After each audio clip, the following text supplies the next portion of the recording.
Okay, good evening, everyone. We're back. We're Hi. back with little tricks up our sleeves. Um, I've got, Luke, I didn't tell you this yet, but I've got a couple things that I thought I would read Oh, good. that have to do with the last live stream that we did on Life is Enough. I sent them to you, but Mm. someone I know watched that conversation, and then she sent me this beautiful poem, and it is a Hafet's poem, but it's a Robert Bly translation, and it's called "One Rose Is Enough." I guess my microphone's okay here. Yeah. One rosy face from the world's garden for us is enough. And the shade of that one cypress in the field, strolling along gracefully for us, is enough. I want to be far away from people whose words and deeds don't match. Among the morose and heavy-hearted,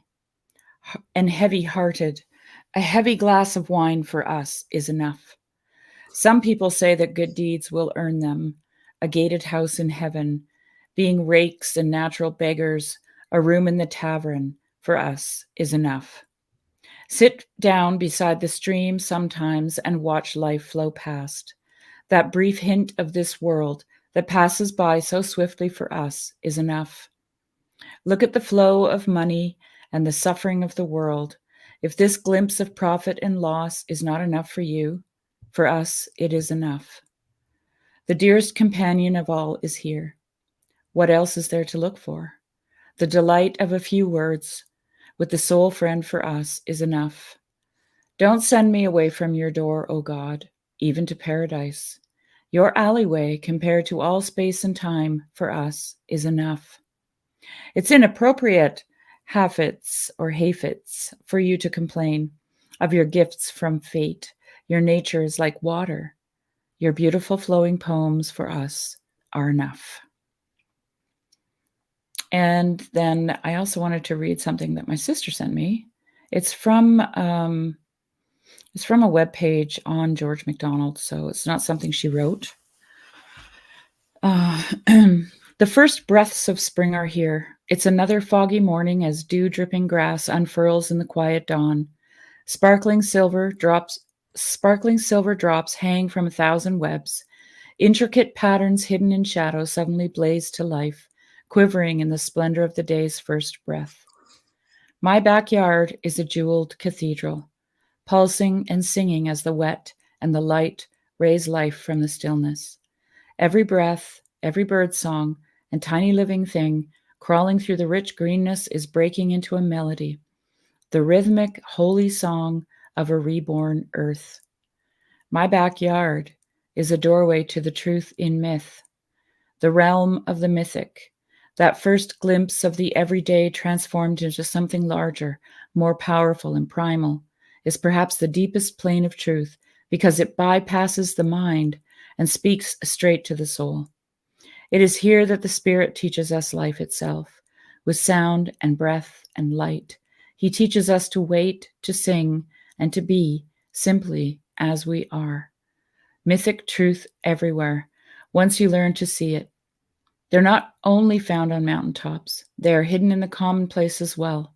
Don't turn away without seeing, without reaching a little higher and a little further into the startling mysteries that surround us. To be still and hear the morning song in the spring is one of the great gifts one can receive from the life giver. It is a revelation about who he is, what he likes, how he talks. Not words from a book, but a living song we can join ourselves here and now. God is drawing us to himself through his own work. Here in the backyard, the truth is rebirth. All around there is the sound of becoming. Every blade of grass, every bird and gust of wind is becoming what it must. Here is the quiet to pray and ask, what must I become? A cathedral is a place of worship. To be overcome by beauty, truth, and love is to become one with the same force that calls spring out of winter, life out of death. It is worship. Life in the spirit is not a bunch of dire warnings and fearful thoughts. It is freedom to finally put down all the burden of endless thought, a chance to be present and see and hear what is around us. I think sometimes there are many ways to be born again. The experience is simply waiting for discovery. We are surrounded by cathedrals. So,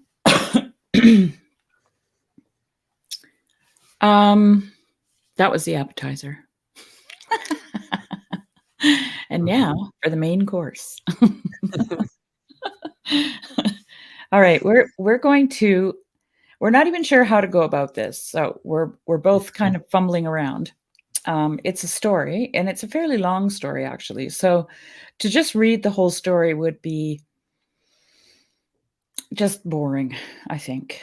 And I did put a link in the description of a recording that Jess made, and it's really great. It's a great recording, high production quality as usual with Jess. And so we'll try this tonight. We'll see how it goes. And if anybody wants to continue with us, I don't know how many times, maybe three episodes or something. We'll see.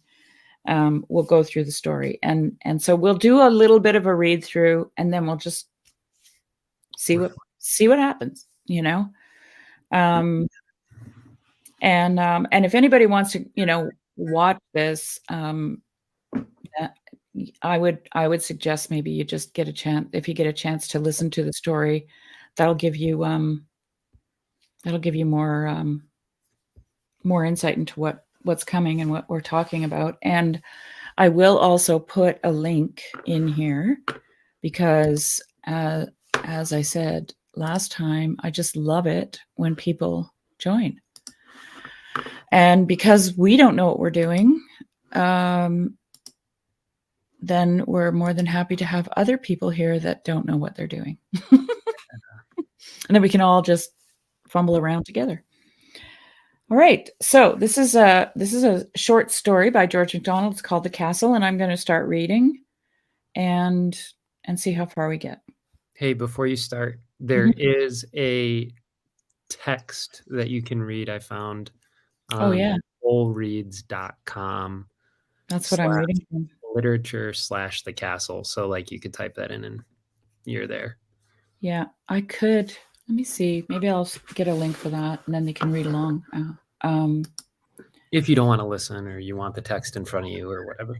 Yeah, we can do this. Here we go. And there it is. Copy. Cool. Oh, look at that. Here we go. You are high tech, Sherry. I know. I'm rocking it. I don't even know how to send a my little fingers can do copy paste all day long. All buttons, I guess. Yeah. Okay. So there it is, guys. Oh, look at all the links in there, eh? There's I threw in a song that we were listening to before we went live because it was so good, and I just thought maybe others could listen along while we were Anyway, here we go. On the top of a high cliff, forming part of the base of a great mountain, stood a lofty castle. When or how it was built, no man knew, nor could anyone pretend to understand its architecture. Everyone who looked upon it felt that it was lordly and noble, and where one part seemed not to agree with another, the wise and modest dared not to call them incongruous, but presumed that the whole might be constructed on some higher principle of architecture than they yet understood. What helped them to this conclusion was that no one had ever seen the whole of the edifice, that even the portion best known, some part or other, was always wrapped in thick folds of mists from the mountain, and that when the sun shone upon this mist, the parts of the building that appeared through the vaporous veil were strangely glorified in their indistinctness, so that they seemed to belong to some aerial abode in the land of the sunset, and the beholders could hardly tell whether they had ever seen them before, or whether they were now for the first time partially revealed. Nor, although it was inhabited, could certain information be procured as to its internal construction. Those who dwelt in it often discovered rooms they had never entered before, yea, once or twice, whole suites of apartments, of which only dim legends had been handed down from former times.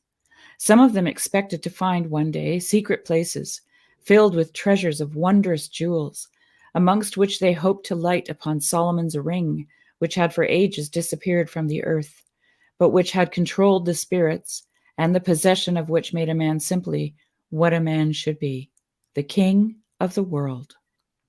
Now and then, a narrow winding stair, hitherto untrodden, would bring them forth on a new turret, whence new prospects of the circumjacent country were spread out before them. How many more of these there might be, or how much loftier, no one could tell, nor could the foundations of the castle in the rock on which it was built be determined with the smallest approach to precision. Those of the family who had given themselves to exploring in that direction found such a labyrinth of vaults and passages and endless successions of down-going stairs, out of one underground space into yet a lower, that they came to the conclusion that at least the whole mountain was perforated and honeycombed in this fashion. They had a dim consciousness, too, of the presence in those awful regions of beings whom they could not comprehend. Once they came upon the brink of a great black gulf in which the eye could see nothing but darkness. They recoiled with horror, for the conviction flashed upon them that that gulf went down into the very central spaces of the earth, of which they had hitherto been wandering only in the upper crust. Nay, that the seething blackness before them had relations mysterious and beyond human comprehension with the far-off voids of space into which the stars dare not enter. At the foot of the cliff, whereon the castle stood, lay a deep lake, inaccessible save by a few avenues, being surrounded on all sides with precipices which made the water look very black, although it was pure as the night sky. From a door in the castle, which was not to be otherwise entered, a broad flight of steps. Oh, we got Neil here. Here we go. Oh, sorry. Good evening. Good evening. Greetings. Let me see, where was I? A broad flight of steps cut in the rock went down to the lake and disappeared below its surface. Some thought the steps went to the very bottom of the water.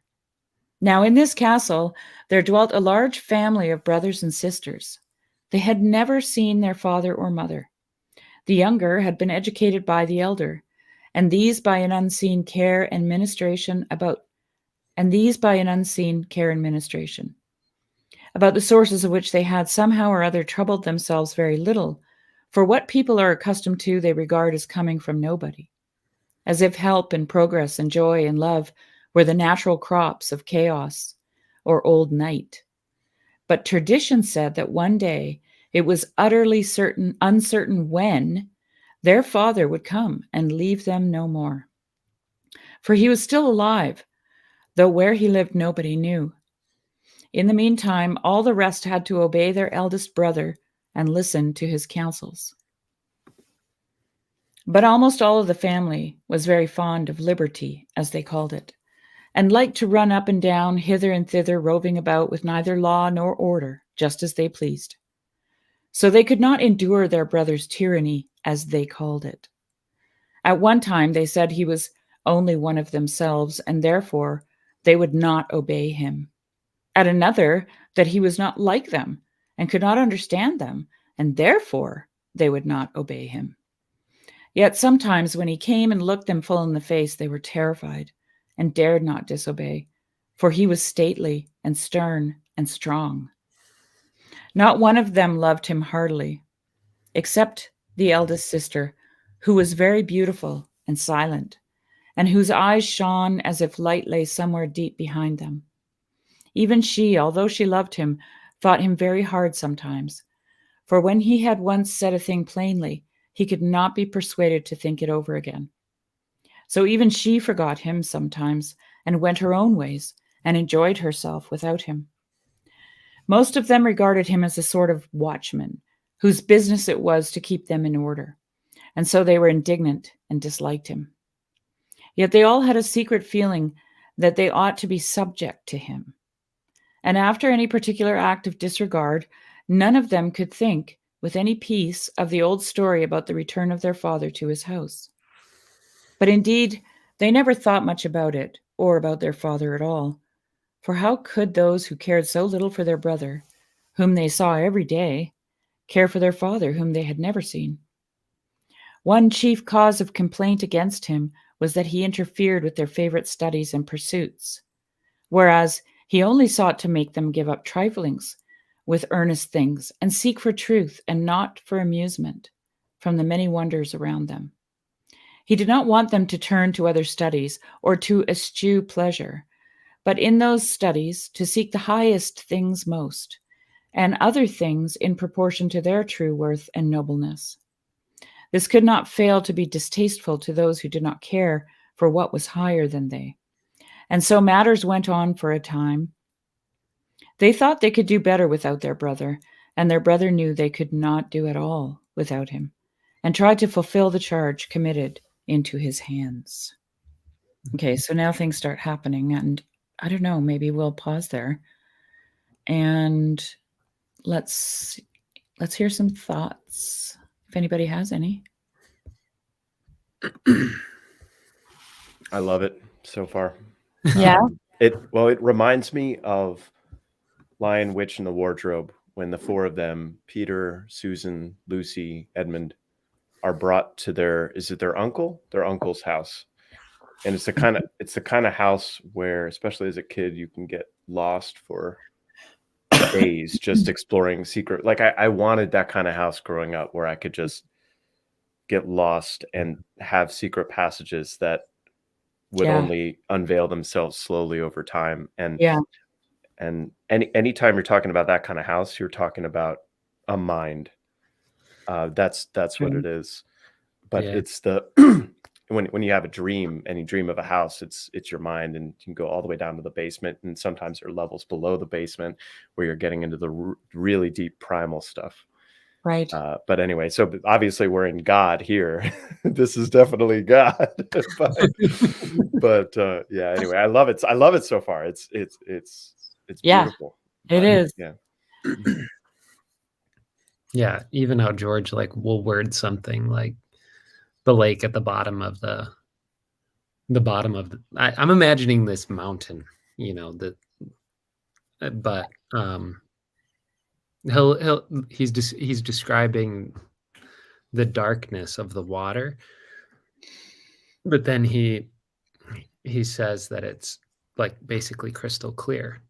So he says the view from the top of the castle sometimes makes it look black. And I'll just give you a little insight into George.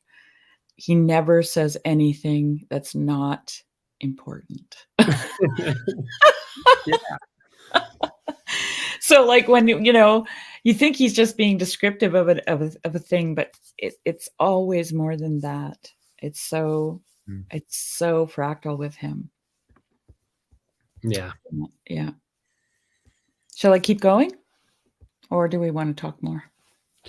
There was one line I just wanted to mention really quick. Oh, this was it. Once they came upon the brink of a great black gulf in which the eye could see nothing but darkness, they recoiled with horror, for the conviction flashed upon them that the gulf went down into the very central spaces of the earth.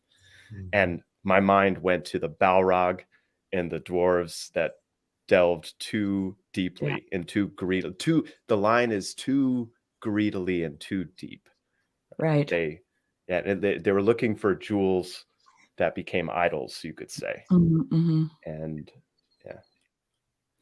And I'll be so bold. I'll be so bold as to say, if there had never been a George MacDonald, we would have never had Lord of the Rings. Tolkien. Yeah. We wouldn't I've only read The Golden Key, so part of my interest in this is I do want to get to know MacDonald better. Mhm. But I do know that much, Sherry, that Yeah. he's the godfather of fantasy. He's the godfather. Well, he's also like I often imagine. I mean, Lewis was the only one who actually stood up and said, "Hey, if it wasn't for him, I wouldn't have had anything to say. I've included him in everything that I've written. He is my master." That's what he said. Those are his words. And I think Lewis did it because he felt like a fraud if he didn't. Right. And I often imagine like the Inklings just hovered over George MacDonald stories like this and just going, "Whoa," So Yeah. Okay, we'll go on now. At length one day, for the thought seemed to strike them simultaneously, they conferred together about giving a great entertainment in their grandest rooms to any of their neighbors who chose to come, or indeed to any inhabitants of the earth or air who would visit them. They were too proud to reflect that some company might defile even the dwellers in what was undoubtedly the finest palace on the face of the earth. But what made the thing worse was that the old tradition said that these rooms were to be kept entirely for the use of the owner of the castle. And indeed, whenever they entered them, such was the effect of their loftiness and grandeur upon their minds that they always thought of the old story and could not help believing it. I'm just thinking about that thing I just read about cathedrals, right? Mhm. Okay. Well, that's even when I was imagining this mountain, I was imagining it as like how a castle could be made out of a mountain. You know what I'm like that? Like there's almost like the hybrid between the two. So I was imagining like a natural scape with some like human architecture, but it's like like the lines between those two things would be blurred. Yeah, and I think that's his description too. Yeah. Like, yeah. Because they, in the very beginning there, he talks about how the architecture just can't be deciphered, right? Yeah. Okay. And indeed, whenever they entered them. Sorry, real quick. Yeah. I thought of Beauty and the Beast. It's one of those houses, right? Where and he says no one goes to the West Wing. He specifically says no, or whatever the wing is, you cannot go into the space. And it's like the one tree in the garden you can't eat the fruit of. So inevitably that's where we're going to end up in the story. I just know it. We're going to end up there. I gotta ask Neil a question because I see all these amazing like pieces of artwork that I can't tell whether or not it's child art in the background. Yeah, it's my daughter. Yep. Oh So man, she's almost 8 now, but all this is from when she was 3 or 4. So that's so cool. Awesome. But there was about so I was like, oh man, I saw it last time too. I think I seen you in a video and I was like, this is so cool. Well, there was like a 6-month period where she would just come into my office and she would just like stare at her artwork. And I'm like, maybe this isn't a good thing. But the reason I put all this up is because of COVID, and people would turn on their cameras for work and everybody is just so depressed and anxious. And I was like, nice. I need something to change so good. The mentality. Yeah. Yeah. Yeah. That for me. So yeah. We need beautiful distractions. That's what that is. Mm-hmm. All right. And indeed, whenever they entered them, such was the effect of their loftiness and grandeur upon their minds that they always thought of the old story and could not help believing it. Nor would the brother permit them to forget it now, but appearing suddenly amongst them, when they had no expectation of being interrupted by him, he rebuked them, both for the indiscriminate nature of their invitation and for the intention of introducing anyone, not to speak of some who would doubtless make their appearance on the evening in question, into the rooms kept sacred for the use of the unknown father. But by this time, their talk with each other had so excited their expectations of enjoyment, which had previously been strong enough, that anger sprung up within them at the thought of being deprived of their hopes. And they looked each other in the eyes, and the look said, "We are many, and he is one.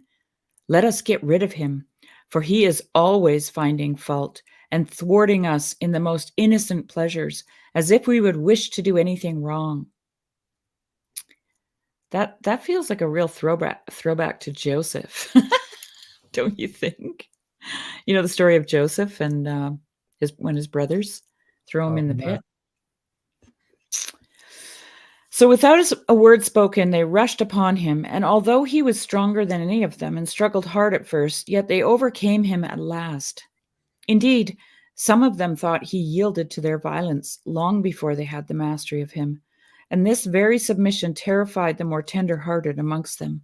However, they bound him, carried him down many stairs, and having remembered an iron staple in the wall of a certain vault with a thick rusty chain attached to it, they bore him thither and made the chain fast around him. There they left him, shutting the great gnarring brazen door of the vault as they departed for the upper regions of the castle. Oops, what happened to my here? Now all was in a tumult of preparation. Everyone was talking of the coming festivity, but no one spoke of the deed they had done. A sudden paleness overspread the face, now of one and now of another, but it passed away, and no one took any notice of it. They only plied the task of the moment the more energetically. Messengers were sent far and near, not to individuals or family, but publishing in all places of concourse a general invitation to any who chose to come on a certain day and partake for certain succeeding days of the hospitality of the dwellers in the castle. Many were the preparations immediately begun for the complying with the invitation, but the noblest of their neighbors refused to appear, not from pride, but because of the unsuitableness and carelessness of such a mode. With some of them, it was an old condition in the tenure of their estates that they should go to no one's dwelling except visited in person and expressly solicited. Others, knowing what sort of persons would be there, and that from a certain physical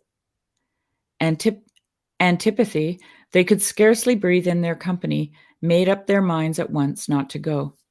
Yet multitudes, many of them beautiful and innocent as well as gay, resolved to appear. Meanwhile, the great rooms of the castle were got in readiness. That is, they proceeded to deface them with decorations, for there was a solemnity and stateliness about them in their ordinary condition, which was at once felt to be unsuitable for the light-hearted company so soon to move about in them with the self-same carelessness with which men walk abroad within the great heavens and hills and clouds.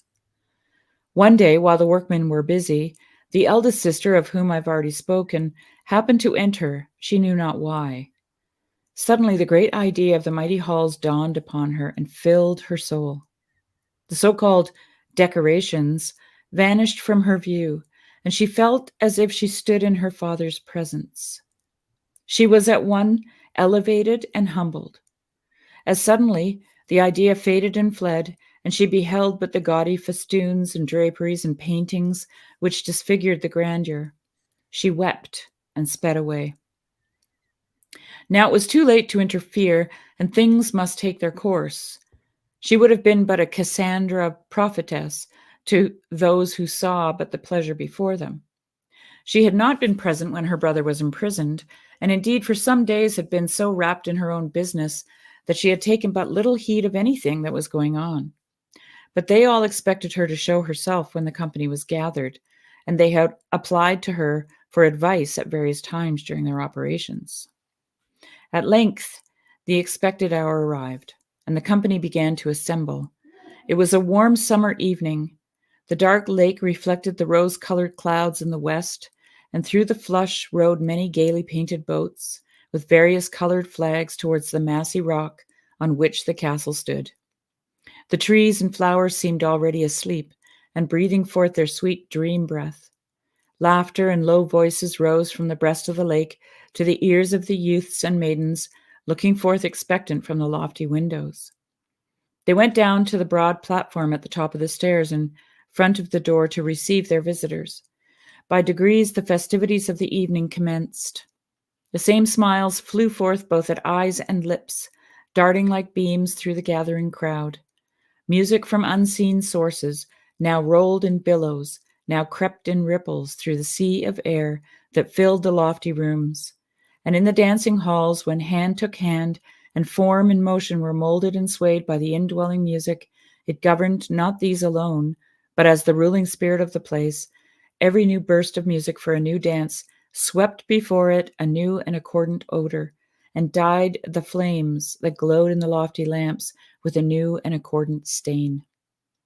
The floors bent beneath the feet of the time-keeping dancers, but twice in the evening some of the inmates started, and the pallor occasionally common to the household overspread their faces, for they felt underneath them a counter-motion to the dance, as if the floor rose slightly to answer their feet. And all the time their brother lay below in the dungeon, like John the Baptist in the castle of Herod, when the lords and captains sat around, and the daughter of Herodias danced before them. Outside, all around the castle, brooded the dark night unheeded, for the clouds had come up from all sides and were crowding together overhead. In the unfrequent pauses of the music, they might have heard now and then the gusty rush of a lonely wind, coming and going, no one could know whence or whither, born and dying, unexpected and unregarded. Any thoughts? I'm sorry, I might have missed this, but who are the visitors that are coming for the festivities? Anybody, anyone, and so like the great hall where they're having this party is sacred and is reserved for the Father, and no one is supposed to enter it. And like you said before, that some of the noble people around who got, saw the invitations because they were just thrown like leaflets out, refused to come because tradition had it that the person should come to their home, should come inside, introduce themselves, invite them, and then they come to the party, right? Mm-hmm. So they wouldn't come because nobody did that, and it was just leaflets everywhere, right? So it's very much like the parable of the wedding feast, where anyone is invited. No? Hi, Sanjay. Hi, Nathaniel. Hey, Sanjay. Hey. And Orthodox Boomer Grandma, thanks for joining us. Yeah. Well, we'll see. I've got a thought in the very fact that the Father is unknown. The only thing that we know of the Father is through the Son. And it's not even clear necessarily what the Son's role is yet, besides the fact that he's extremely strict, or not even extremely strict, but like he wants them to reach to the highest. Yes. Yeah. He's constantly encouraging them to look a little higher in all their endeavors, right? Yeah. So however he's coming across, they don't like it. And maybe they see it as like holier than thou or whatever.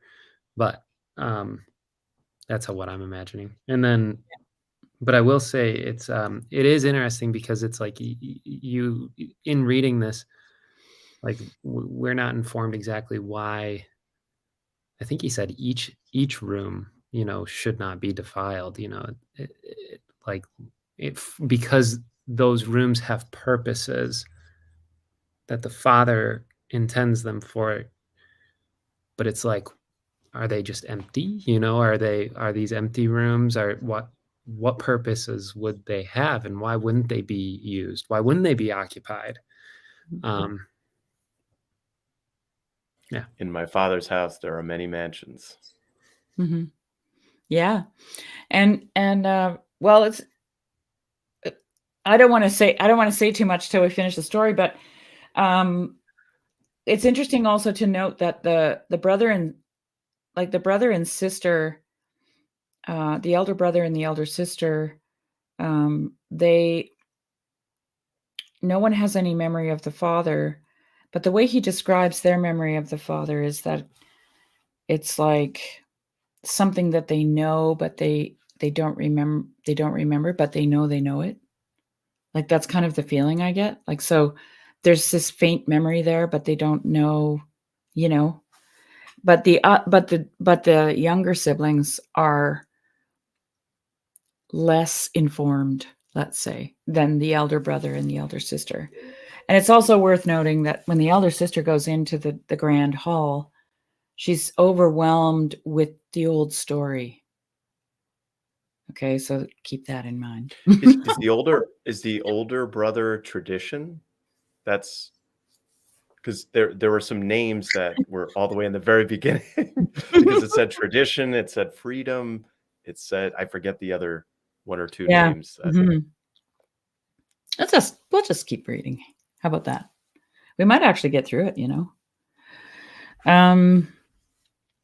But when the festivities were at their height, when the external and passing confidence which is produced between superficial natures by a common pleasure was at the full, a sudden crash of thunder quelled the music, as the thunder quells the noise of the uplifted sea. The windows were driven in, and torrents of rain carried in the folds of a rushing wind poured into the halls. The lights were swept away, and the great rooms, now dark within, were darkened yet more by the dazzling shoots of flame from the vault of blackness overhead. Those that ventured to look out of the windows saw in the blue brilliancy of the quick following jets of lightning the lake at the foot of the rock, ordinarily so still and so dark, lighted up, not on the surface only, but down to half its depth, so that as it tossed in the wind, like a tortured sea of writhing flames or incandescent half-molten serpents of brass, they could not tell whether a strong phosphorescence did not issue from the transparent body of the waters, as if earth and sky lightened together one consenting source of flaming utterance. Sad was the condition of the late plastic mass of living form that had flowed into shape at the will and law of the music. Broken into individuals, the common transfusing spirit withdrawn, they stood drenched, cold, and benumbed, with clinging garments, light, order, harmony, purpose departed, and chaos restored. The issuings of life turned back on their sources, chilly and dead. And in every heart reigned the falsest of despairing convictions that this was the only reality, and that this was but a dream, and that was but a dream. The eldest sister stood with clasped hands and down-bent head, shivering and speechless, as if waiting for something to follow. Nor did she wait long. A terrible flash and thunder peal made the castle rock, and in the pausing silence that followed, her quick sense heard the rattling of a chain far off, deep down, and soon the sound of heavy footsteps, accompanied with the clanking of iron, reached her ear. She felt that her brother was at hand. Even in the darkness and amidst the bellowing of another deep-bosomed cloud monster, she knew that he had entered the room. A moment after, a continuous pulsation of angry blue light began, which, lasting for some moments, revealed him standing amidst them, gaunt, haggard, and motionless, his hair and beard untrimmed, his face ghastly, his eyes large and hollow. The light seemed to gather around him as a center. Indeed, some believed that it throbbed and radiated from his person, and not from the stormy heavens above them. The lightning had rent the wall of his prison, and released the iron staple of his chain, which he had wound about him like a girdle. In his hand he carried an iron fetter bar, which he had found on the floor of the vault. More terrified at his aspect than at all the violence of the storm, the visitors, with many a shriek and cry, rushed out into the tempestuous night. By degrees the storm died away. Its last flash revealed the forms of the brothers and sisters lying prostrate, with their faces on the floor, and that fearful shape standing motionless amidst them still. Morning dawned, and there they lay, and there he stood. But at a word from him, they arose and went about their various duties, though listlessly enough. The eldest sister was the last to rise, and when she did, it was only by a terrible effort that she was able to reach her room, where she fell again on the floor. There she remained lying for days. The brother caused the doors of the great suite of rooms to be closed, leaving them just as they were, with all the childish adornment scattered about, and the rain still falling in through the shattered windows. Thus let them lie, said he, till the rain and frost have cleansed them of paint and drapery. No storm can hurt the pillars and arches of these halls. The hours of this day went heavily. The storm was gone, but the rain was left. The passion had departed, but the tears remained behind. Dull and dark, the low misty clouds brooded over the castle and the lake, and shut out all the neighborhood. Even if they had climbed to the loftiest known turret, they would have found it swathed in a garment of clinging vapor, affording no refreshment to the eye and no hope to the heart. There was one lofty tower that rose sheer 100 feet above the rest, and from which the fog could have been seen lying in a gray mass beneath. But that tower they had not yet discovered, nor another close beside it, the top of which was never seen, nor could be, for the highest clouds of heaven clustered continually around it. The rain fell continuously, though not heavily, without, and within, too. There were clouds from which dropped the tears, which are the rain of the Spirit. All the good of life seemed for the time departed, and their souls lived but as leafless trees that had forgotten the joy of the summer, and whom no wind prophetic of spring had yet visited. They moved about mechanically, and had not strength even left to wish to die. The next day the clouds were higher, and a little wind blew through such loopholes in the turrets as the false improvements of the inmates had not yet filled with glass, shutting out as the storm, so the serene visitings of the heavens. Throughout the day the brother took various opportunities of addressing a gentle command, now to one and now to another of his family. It was obeyed in silence. The wind blew fresher through the loopholes and the shattered windows of the great rooms, and found its way by unknown passages to faces and eyes hot with weeping. It cooled and blessed them. When the sun arose the next day, it was in a clear sky. By degrees, everything fell into the regularity of subordination. With the subordination came increase of freedom. The steps of the more youthful of the family were heard on the stairs, and in the corridors more light and quick than ever before. Their brother had lost the terrors of aspect produced by his confinement, and his commands were issued more gently, and oftener with a smile, than in all their previous history. By degrees his presence was universally felt throughout the house.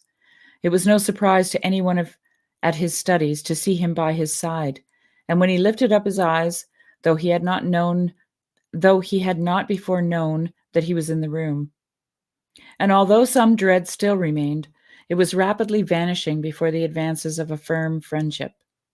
Without immediately ordering their labors, he always influenced them and often altered their direction and objects.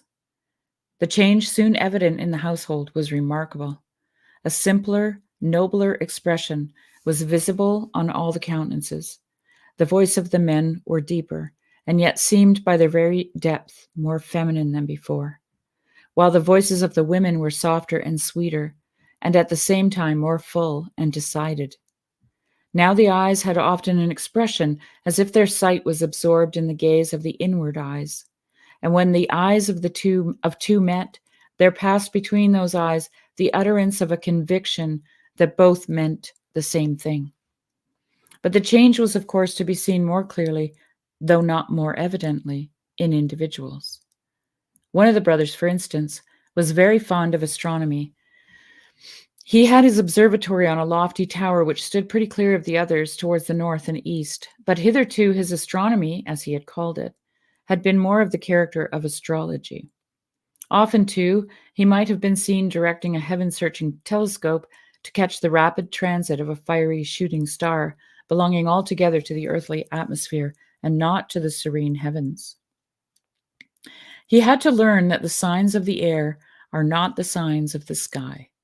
Nay, once his brother surprised him in the act of examining through his longest tube a patch of burning heath upon a distant hill. But now he was diligent from morning till night in the study of the laws of the truth that has to do with stars.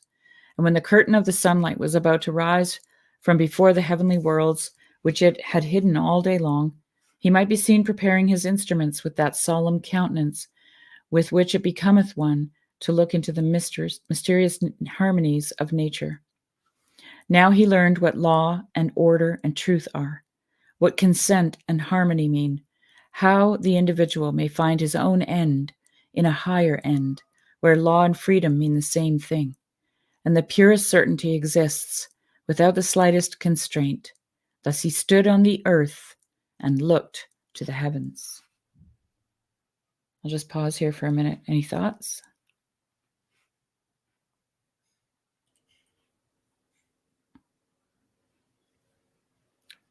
Where law and freedom mean the same thing. I love that.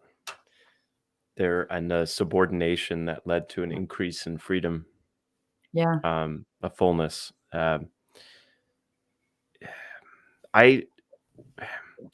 all this emphasis in Catholic circles. It might be more of a Christian thing on freedom, and I don't like that word, because I think MacDonald here nails it more precisely, which is like we'll say something like perfect freedom, but freedom's not really the right word. It's almost like perfect purpose or perfect meaning, to the extent that you're aligned with God's will, let's say, or walking the path of proper walking in the kingdom or towards the kingdom. I don't know. I've just had that intuition that that freedom is, freedom as we think about it in the modern context is not an accurate representation of what we're aiming for.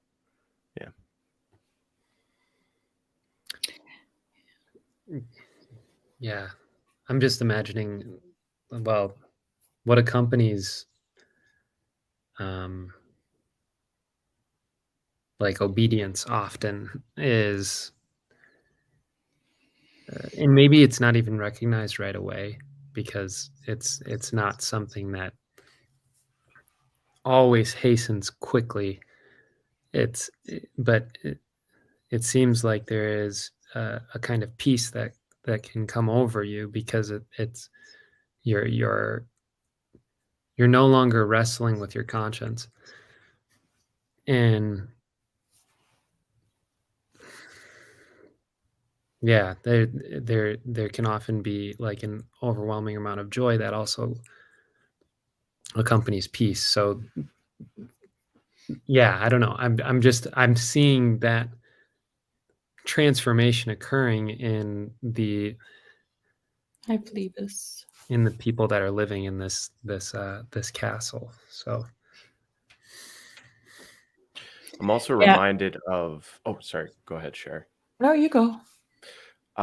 The storm, I'm sort of reminded of the Babylonian exile for the Jewish people, in that all the excesses of their state were wiped away, completely destroyed. But in that Babylonian exile, in some ways, that was the golden era of when the Bible came together, where like their strongest traditions came together during that exile, during, following that storm. You could say it's after the rebuilding of the temple, Second Temple period, but my understanding is that things really came together as a cohesive faith during that time of exile. Mm-hmm. Yeah.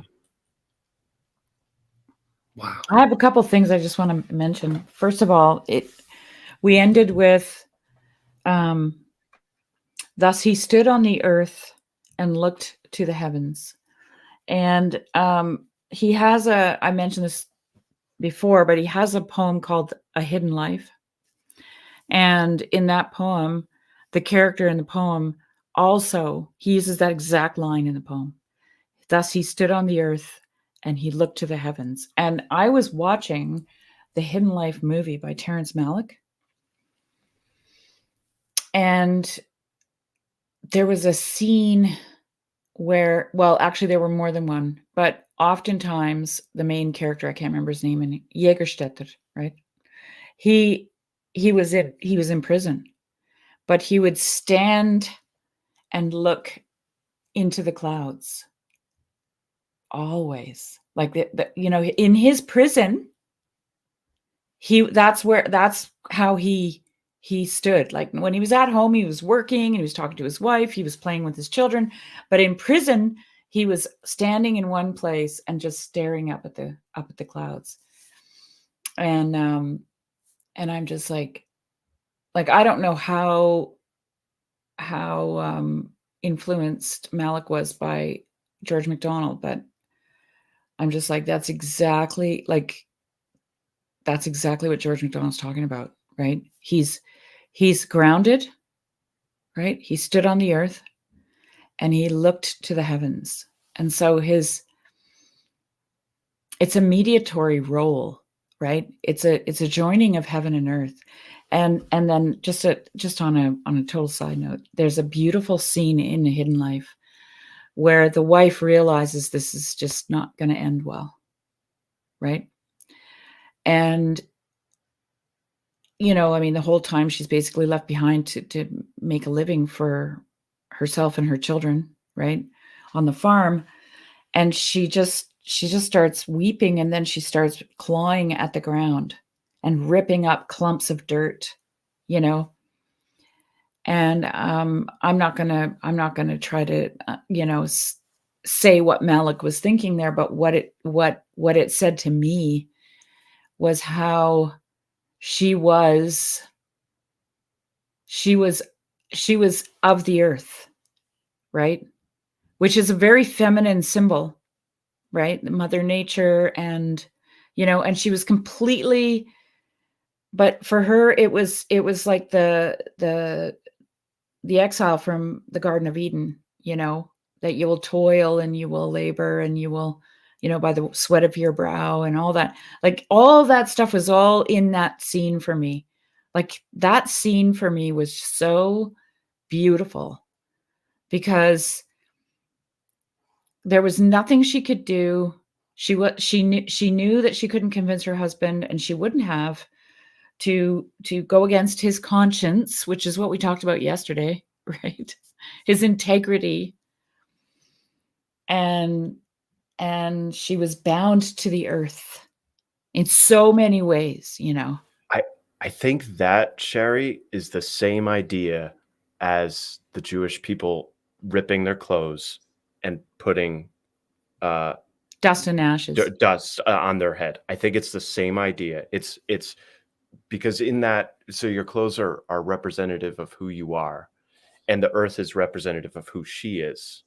And in that moment, she's realizing that her being is done. It's finished, like who she was. And so she's ripping all of, yeah, wow. Super I remember that. I remember that scene, but I didn't make that connection. Yeah. Anyway, I wanted to mention that thus he stood on the earth and looked to the heavens, and in the poem, the character in the poem, he's dying. And it's also like he's dying of an illness, and he just does that too. And then there was another scene in here, and it was a little while back, but when they were all dancing and the floor was moving, they could feel it move back. It's a body. It's breathing. It's like lungs, or yeah, it's alive. Like they they were not the masters of this house, right? Of this castle. I thought that was a cool image of this thing pushing back. All right, shall we go on? Yeah. Or do you want to? I just the line where the brother, they say something to the effect of, or the brothers and sisters are noticing that the brother's approaching them in a more gentler way, which at least in my mind, if I'm following the story correctly, he has every reason to perhaps approach them more harshly, but I think it shows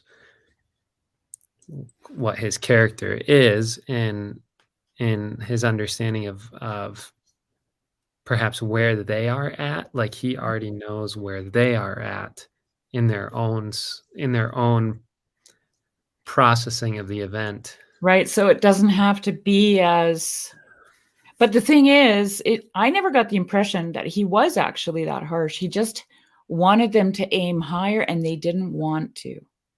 Yeah. Right? So you know what I mean? And then it feels like, you're pushing against, right? I'm putting myself right there with the other brothers and sisters. Oh yeah. I'm like, even though he may already be, just wanting what's best. It's like, no, I don't like you. Get away from me. Yeah. But a good parent, and that your child is repentant, that your child did wrong, but they're already repentant. You don't want to punish them or be harsher than you have to. It's sort of, so in that moment where they've lost so much, I think you're right, Luke, that yeah. You know what? I think we're going to finish this, actually. I'm surprised. I don't know why I thought it was longer, but anyway. It's a great story. I'm loving it. So it's a really good story. And I got lots of thoughts when we're done. Well, not lots. I have some. Okay. Another who had been much given to searching out the hollow places and recesses in the foundation of the castle, and who was often to be found with compass and ruler working away at a chart of the same, which he had been in process of constructing, now came to the conclusion that only by ascending the upper regions of his abode could he become capable of understanding what lay beneath. And that, in all probability, one clear prospect from the top of the highest attainable turret over the castle as it lay below would reveal more of the idea of its internal construction than a year spent in wandering through its subterranean vaults. But the fact was, oh man, can you guys remind me where that is about the subterranean vault thing? I want to talk about that after. I'll But the fact was that the desire to ascend, wakening within him, had made him forget what was beneath. And having laid aside his chart for a time at least, he was now to be met in every quarter of the upper part, searching and striving upward, now in one direction, now in another, and seeking as he went the best outlooks into the clear air of outer realities. And they began to discover that they were all meditating different aspects of the same thing. And they brought together their various discoveries and recognized the likeness between them. And the one thing often explained the other, and combining with it helped to a third. They grew, in consequence, more and more friendly and loving, so that every now and then one turned to another and said, as in surprise, "Why, you are my brother. Why, you are my sister." And yet they had always known it. The change reached to all. One who lived on the air of sweet sounds, and who was almost always to be found seated by her harp or some other instrument, had, till the late storm, been generally merry and playful, though sometimes sad. But for a long time after that, she was often found weeping and playing little simple airs which she had heard in childhood, backward longings followed by fresh tears. Before long, however, a new element manifested itself in her music. It became yet more wild, and sometimes retained all its sadness, but it was mingled with anticipation and hope. The past and the future merged into one, and while memory yet brought the rain cloud expectation through the rainbow across its bosom. And all was uttered in her music, which rose and swelled, now to defiance, now to victory, and then died in a torrent of weeping. As to the eldest sister, it was many days before she recovered from the shock. At length one day her brother came to her, took her by the hand, led her to an open window and told her to seat herself by it and look out. She did so, but at first saw nothing more than an unsympathizing blaze of sunlight. But as she looked, the horizon widened out and the dome of the sky ascended, till a grandeur seized upon her soul, and she fell on her knees and wept. Now the heavens seemed to bend lovingly over her, and to stretch out wide cloud arms to embrace her. The earth lay like the bosom of an infinite love beneath her, and the wind kissed her cheek with an odor of roses. She sprang to her feet and turned in an agony of hope, expecting to behold the face of the Father. But there stood only her brother, looking calmly, though lovingly, on her emotion. She turned again to the window. On the hilltops rested the sky. Heaven and earth were one, and the prophecy awoke in her soul that from betwixt them would the steps of the Father approach. Hitherto she had seen but beauty. Now she beheld truth. Often she had looked on such clouds as these and loved the strange, ethereal curves into which the winds molded them, and had smiled as her little pet sister told her what curious animals she saw in them and tried to point them out to her. Now they were as troops of angels, jubilant over her new birth, for they sang in her soul of beauty and truth and love. She looked down, and her little sister knelt beside her. She was a curious child with black, glittering eyes and dark hair, at the mercy of every wandering wind, a frolicsome, daring girl who laughed more than she smiled. She was generally in attendance on her sister, and was always finding and bringing her strange things. She never pulled a primrose, but she knew the haunts of all the orchis tribe, and brought from them bees and butterflies innumerable as offerings to her sister. Curious moths and glowworms were her greatest delight, and she loved the stars because they were like the glowworms. But the change had affected her too, for her sister saw that her eyes had lost their glittering look and had become more liquid and transparent, and from that time she had often observed that her gaiety was more gentle, her smile more frequent, her laugh less bell-like, and although she was as wild as ever, there was more elegance in her motion and more music in her voice, and she clung to her sister with far greater fondness than before. The land reposed in the embrace of the warm summer days. The clouds of heaven nestled around the towers of the castle, and the hearts of its inmates became conscious of a warm atmosphere, of a presence of love. They began to feel like the children of a household when the mother is at home. Their faces and forms grew daily more and more beautiful, till they wondered as they gazed on each other. As they walked in the gardens of the castle or in the country around, they were often visited, especially the eldest sister, by sounds that no one heard but themselves, issuing from woods and waters, and by forms of love that lightened out of flowers and grass and great rocks. Now and then the young children would come in with a slow, stately step, and with great eyes that looked as if they would devour all the creation, and say that they had met the Father amongst the trees, and that he had kissed them. And, added one of them once, I grew so big. And when the others went out to look, they could see no one. And some said it must have been the brother, who grew more and more beautiful and loving and reverend, and who had lost all traces of hardness, so that they wondered they could ever have thought him stern and harsh. But the eldest sister held her peace and looked up, and her eyes filled with tears. Who can tell, thought she, but the little children know more about it than we. Often at sunrise might be heard their hymn of praise to their unseen Father, whom they felt to be near, though they saw him not. Some words thereof once reached my ear through the folds of the music in which they floated, as in an upward snowstorm of sweet sounds. And these are some of the words I heard. But there was much I seemed to hear which I could not understand, and some things which I understood, but cannot utter again. We thank thee that we have a Father and not a maker, that thou hast begotten us and not molded us as images of clay, that we have come forth of thy heart and have not been fashioned by thy hands. It must be so. Only the heart of a father is able to create. We rejoice in it and bless thee that we know it. We thank thee for thyself. Be what thou art, our root and life, our beginning and end, our all in all. Come home to us. Thou livest, therefore we live.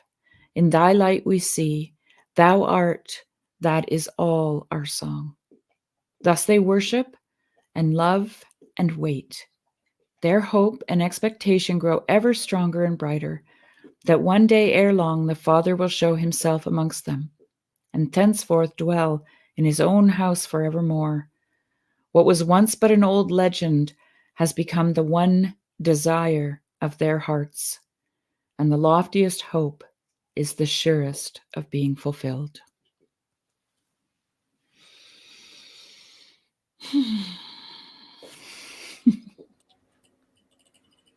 That's a heck of a last line. Yeah.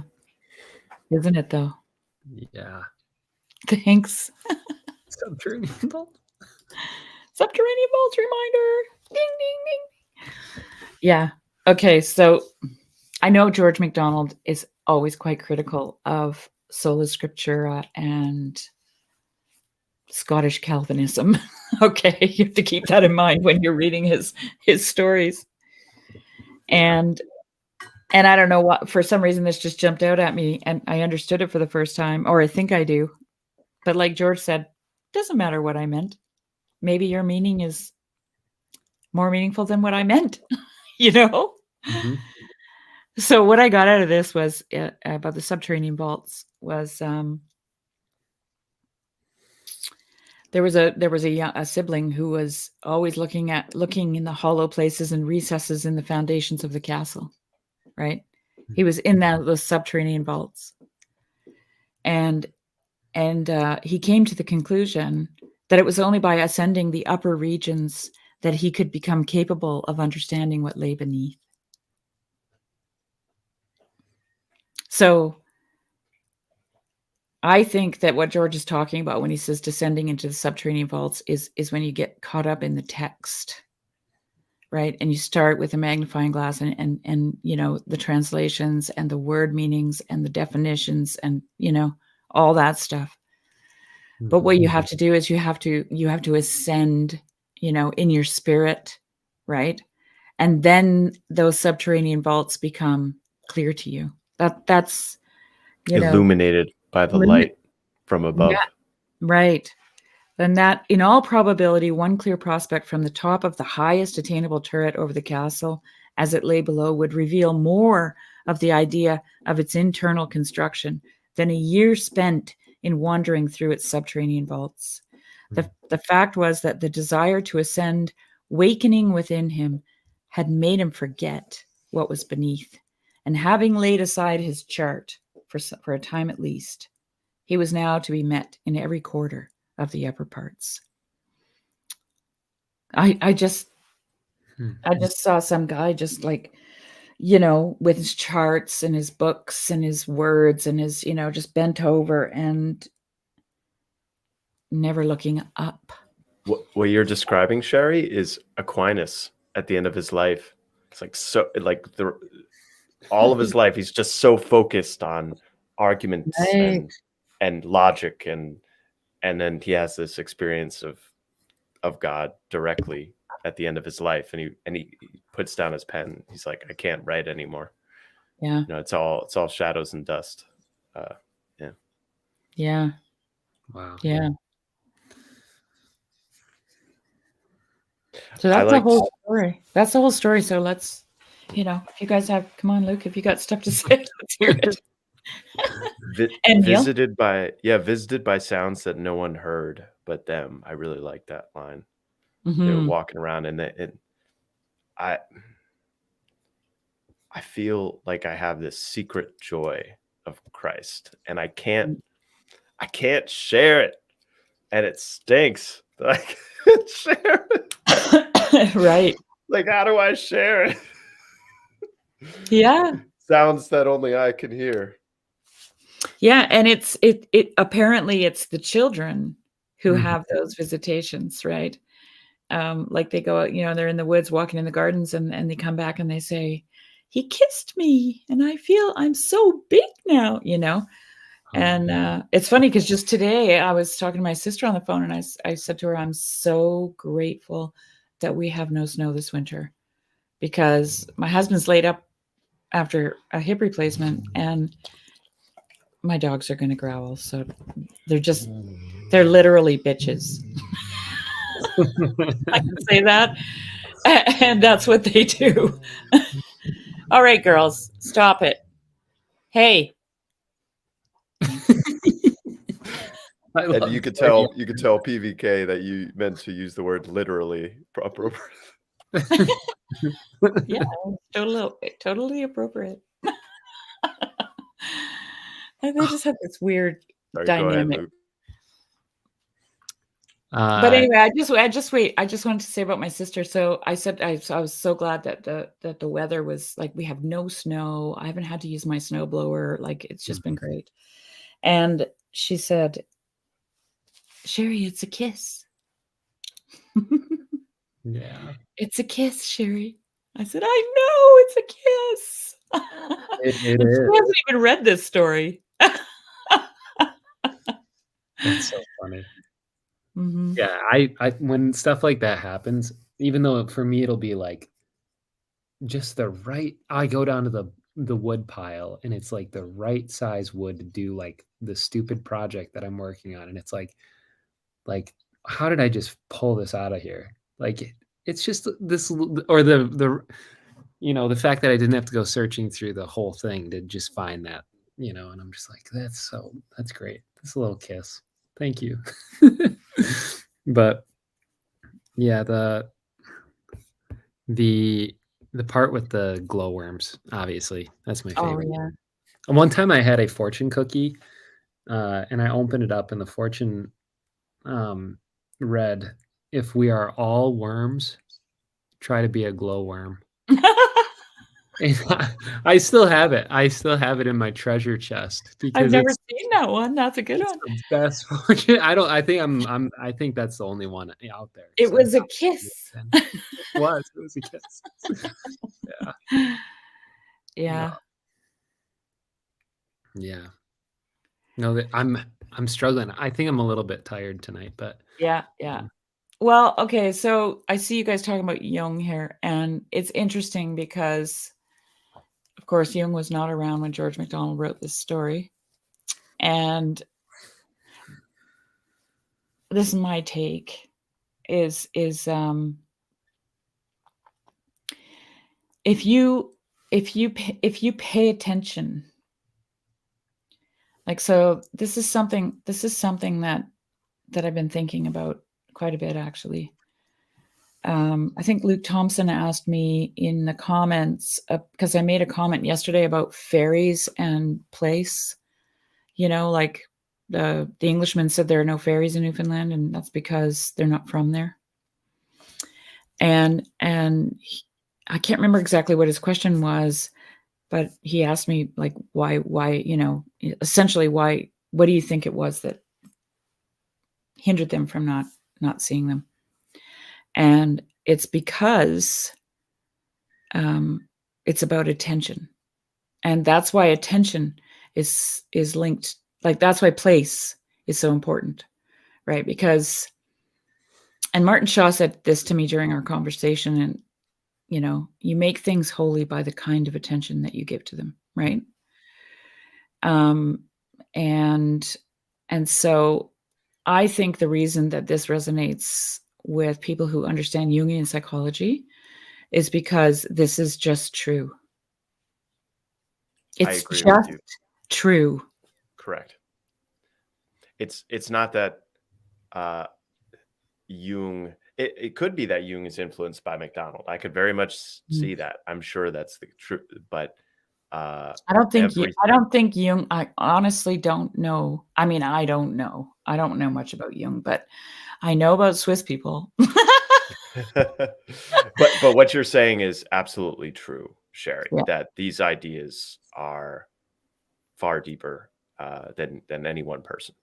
Yeah. And the thing, you know why I know this? Because I had for many, many, many, many years, like I'm talking almost all my life, I dreamt of a house. And this house was constantly presenting me like it wasn't the same dream over and over. It was the same house, but it wasn't the same dream. And in the very beginning, was it furnished differently every time in the dream? well, it was at different stages of my life too. Like, so like for when the dreams, I don't want to get too like bogged down in this because it's really personal and probably boring, but when the dreams first started, I was in the rafters, like in the attic of the house. Actually, no, this is how it was. I would be walking down a street and I would see the house and I would be overwhelmed with terror. Like, you know, the worst moment in a horror film when you're just like ready to just come right out of your skin. That's how I felt when I'd see it. And then the dream would progress and no matter where I went, I would turn a corner and there it would be constantly. And it would just stand there like a monster and just terrify me. Eh? And then I had a dream, and it was when I was engaged to be married, that we bought that house and moved into it. And I was like, oh my God. And my husband's like, isn't it beautiful? And it was actually a really beautiful house. And I was just like, I can't tell him that this house freaks me out. Like, I can't tell him that. Right. So I'd be in there and I'd la la la, you know, and everything was fine. I didn't feel like the house was alive because this was the thing that terrified me about it. It felt like it was alive. And, but then if everybody left, like him and my daughter, right, in my dream, if they left the house and I was alone, I was like, right. And I remember several times I would have these moments where I'd be like, okay, just pretend like it's normal, like when they're home, right? And I would try to make my way to the front door so I could get out. And I'm getting like dry mouth here. And so I'd be like, you know, polishing and dusting and making my way to the front door, you know, kind of thing, so that nothing would know. And then I'd get to the front door and it was gone. And there was no front door. And I'm just that's terrifying. Yeah. And so in the very beginning, I would make my way upstairs because I would think I could get out through the roof. And I would be trying to I would be ripping out insulation, and like I can remember splinters in my fingernails, right? Tearing the rafters out. And it was just the most horrific dream. And it was always progressing. It was like this never ending story, right? And then when I was going through a really, really dark time, I found myself in the house again. And like this house had me, it knew everything. It knew what I was going to do before I did it. Right. And I would be in the kitchen and I would look over and there was this cellar door. And when I looked at the cellar door, I would be gripped with terror. And then as the dream progressed, I knew I had to go in the cellar. I knew I had to go down there, and I didn't want to. And I would just look first, it was like, see the door, terror. Get close to the door, terror, back off, right? It was always like, and then look at the doorknob, absolute terror, right? And then touch the doorknob, terror. And these are all separate dreams, right? You were doing exposure therapy through that whole process. Yeah. I'm dead serious, by the way. I'm dead serious that what you're It's like Peterson saying, enter into the forest wherever it's darkest. Yeah. So I'm doing this dream, and I'm just like, I'm kind of tired. Like, I'm literally exhausted. I'm also depressed. And I don't know if you know much about my story, but I was recovering from 2 suicide attempts. Okay. And so on. And I was seeing a psychiatrist, and I said to her, "Oh man, can I talk to you about," like, I never thought to ask her about it. I just thought it was my own little prison of torments, house of horrors. and I said to her, I keep having this dream, and I told her about it, and she goes, "You have to get down there. You need to get down there." And I'm like, "No, don't say that." And then because what had happened was I got to a point in the dream sequences, where I opened the door, and this little, like, really, like, frigid ice cold wind would come up and hit me in the face, and it would just be like, shut the door, right? And it was like, "Don't come down here, don't come down." And then a couple times I actually took a step onto the threshold, and the wind got stronger, right? And so I knew for sure that it was telling me do not enter, right?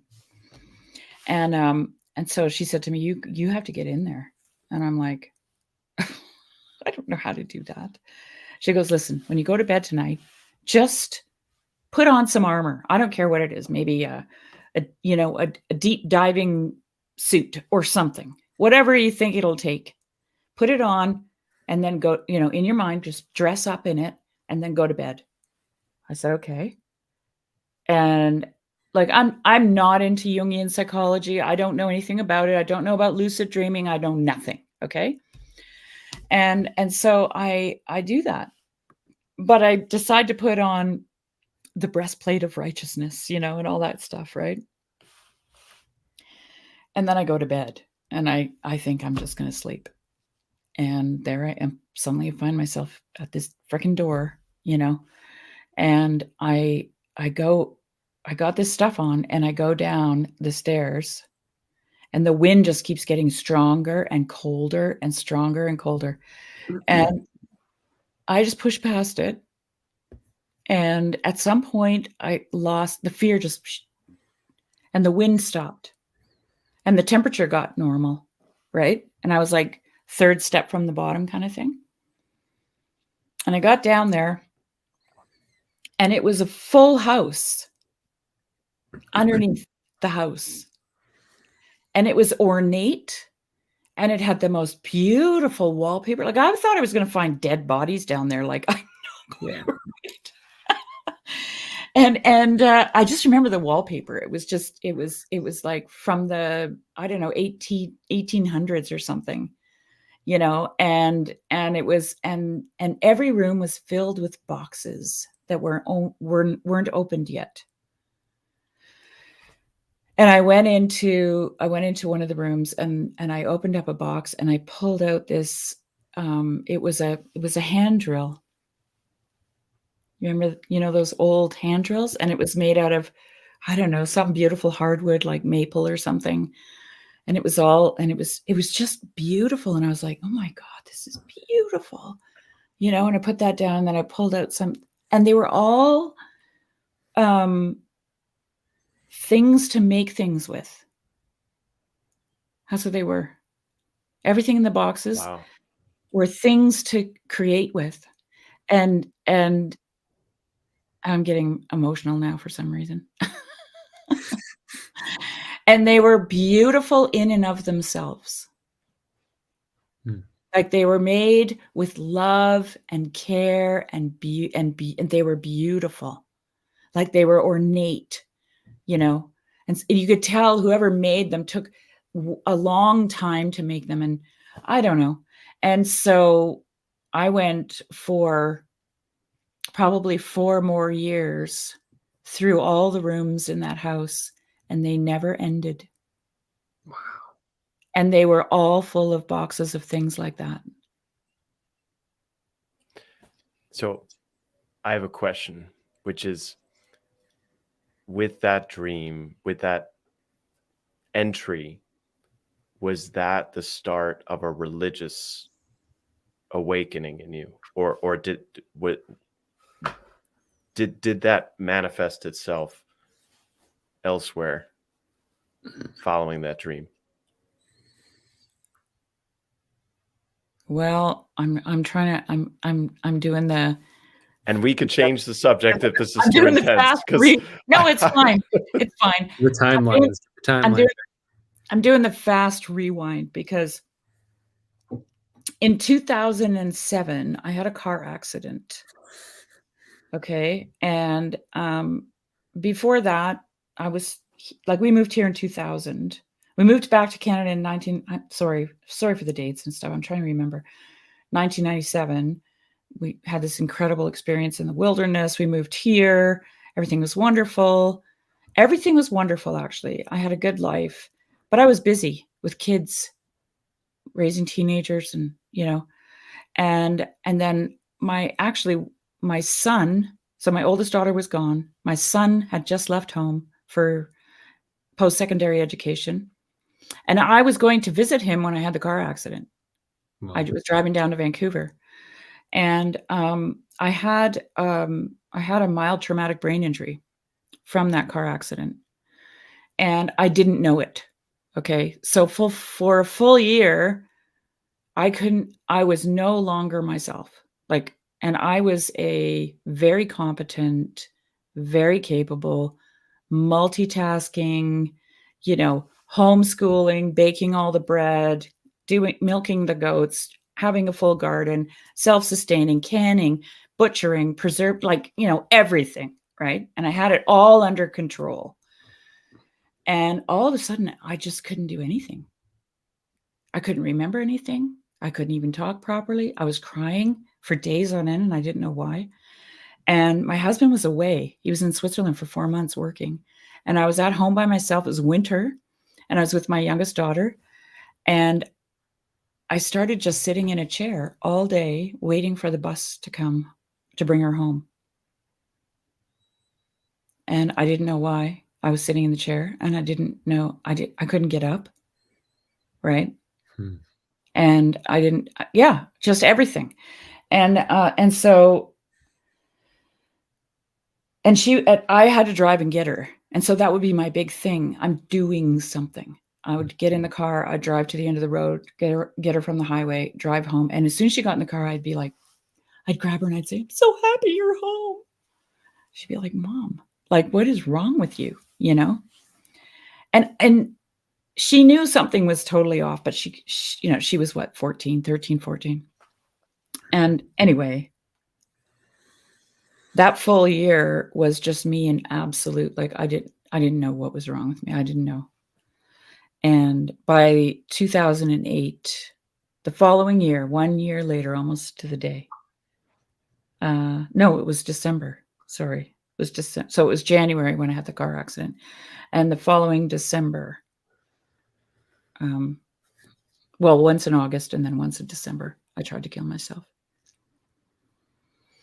And then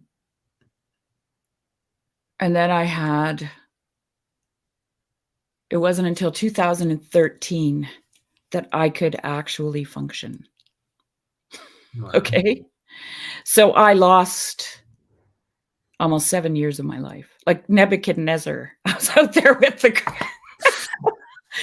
cows eating grass. I was seriously that bad. It was just, I almost lost my marriage, we got separated, just all this stuff, right? And so when you guys were talking about, when Chad jumped on yesterday and was talking about, maybe we are having a simple, obedient life, I'm like, well, wait a minute. Because I had a little bit of a hiatus from all that, Anyway, so what you were asking about? You were asking about the house, the change. I was asking about when you faced that cellar and you went in and every room was just full of beautiful, creative things that could create. So Okay, beautiful so things that I'll could. tell you, Yeah. this I didn't notice any change after that. Okay. I just knew that now I could be in the house. The house suddenly was my friend. I was no longer afraid of it. I was not afraid of the door. I was not afraid of the doorknob. It's not afraid of it. No wind, nothing. And let me think now. I'm trying to think of the time. 8, 9, 10, 11, 12. So when was it that Peterson popped up on the scene? 15, 16, 17? 16. Because I was like right early onto all that. And like I said in my conversation with Wayne, that like dreams and visions have always kind of been my things that guide me, right? And during my real depressive time, I'd had a dream. Well, I'll tell you this first. So I did the mypersonality.com test. Okay. Your openness is off the charts. I'm telling you, you're 99 percentile openness. I was gonna say, is that a big 5? Yeah, big 5. Okay. Yeah. So I did that, and I was 99th percentile openness and 99th percentile conscientiousness. Wow. And I was like, okay, wait a minute, because I had just like when you're farming and homesteading, you don't have time for creativity. Let me tell you, okay? And especially if you're conscientious, okay? Mm-hmm. Because your conscientiousness will always tell you, you don't have time for that. That's bullshit. You need to get the compost turned. You need to butcher the chickens. You need to clean out the goat barn. You need to, right? And so I had a dream that I never understood. And it was when I was really depressed. And I was in a house. It wasn't that house, though. It was a different one. I was in a house and it looked like Beetlejuice. You know, the house in Beetlejuice is just like surreal around it and just desolate. It was, I mean, we didn't have the surreal, you know, Salvador Dali background, but it was just desolate. And I knew that there were dead people buried under the house. But for some reason that was like, it wasn't like a horror show. It was just okay. Right. And I was sitting in the house like a depressed person, and all the windows, all the curtains were closed, and, you know, I was just sitting in this house, and it got dark. And as soon as it got dark, all the dead bodies came up, and they were spirits in my house, and they were cleaning it. Okay. They were cleaning my house like mad people. And they were like with toothbrushes, you know, and they were like vacuuming the drapes, you know, things that you don't normally do. Right. And those are your ancestors, by the way. That's tradition in your ancestors. Get out, you know, like that's all, like, just leave me alone, you know? And then this one guy comes up to me and he goes, there's a broken pipe down in the basement. You need to go fix it. And so I go down into this basement, and you know what basements are, right? It's your subconscious. So I go down in this basement, and there's this little man down there. And it's a crawl space, so it's like 4 feet tall. And there's this little man, and he's standing freely in this. He's really small, and he's all colorful. And he has this beautiful velvet hat on, and it's got satin, like it looks like patchwork that's sewn in, and it's shiny and it's satiny, and it's all different patterns and textures, and right. And I love textiles. Okay, so. Like, that's my thing. Someone's a woman. So, and then I said to him, who are you? Because like this place is just, it's bland. It's, you know, the furniture is modern and square, and there's no landscape. Like it looks like a construction site, and all these dead people are wearing like ties and suits, and they're cleaning my my draperies. And there's this little man, and he's just like, and he looks like a little, not even a dwarf, like some kind of fairy or something, right? And I said, who are you? And he goes, I'm Picasso. And then he goes, dance with me, Sherry.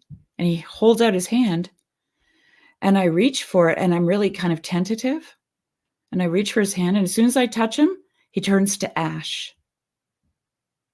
And I'm just like, you know, he's gone.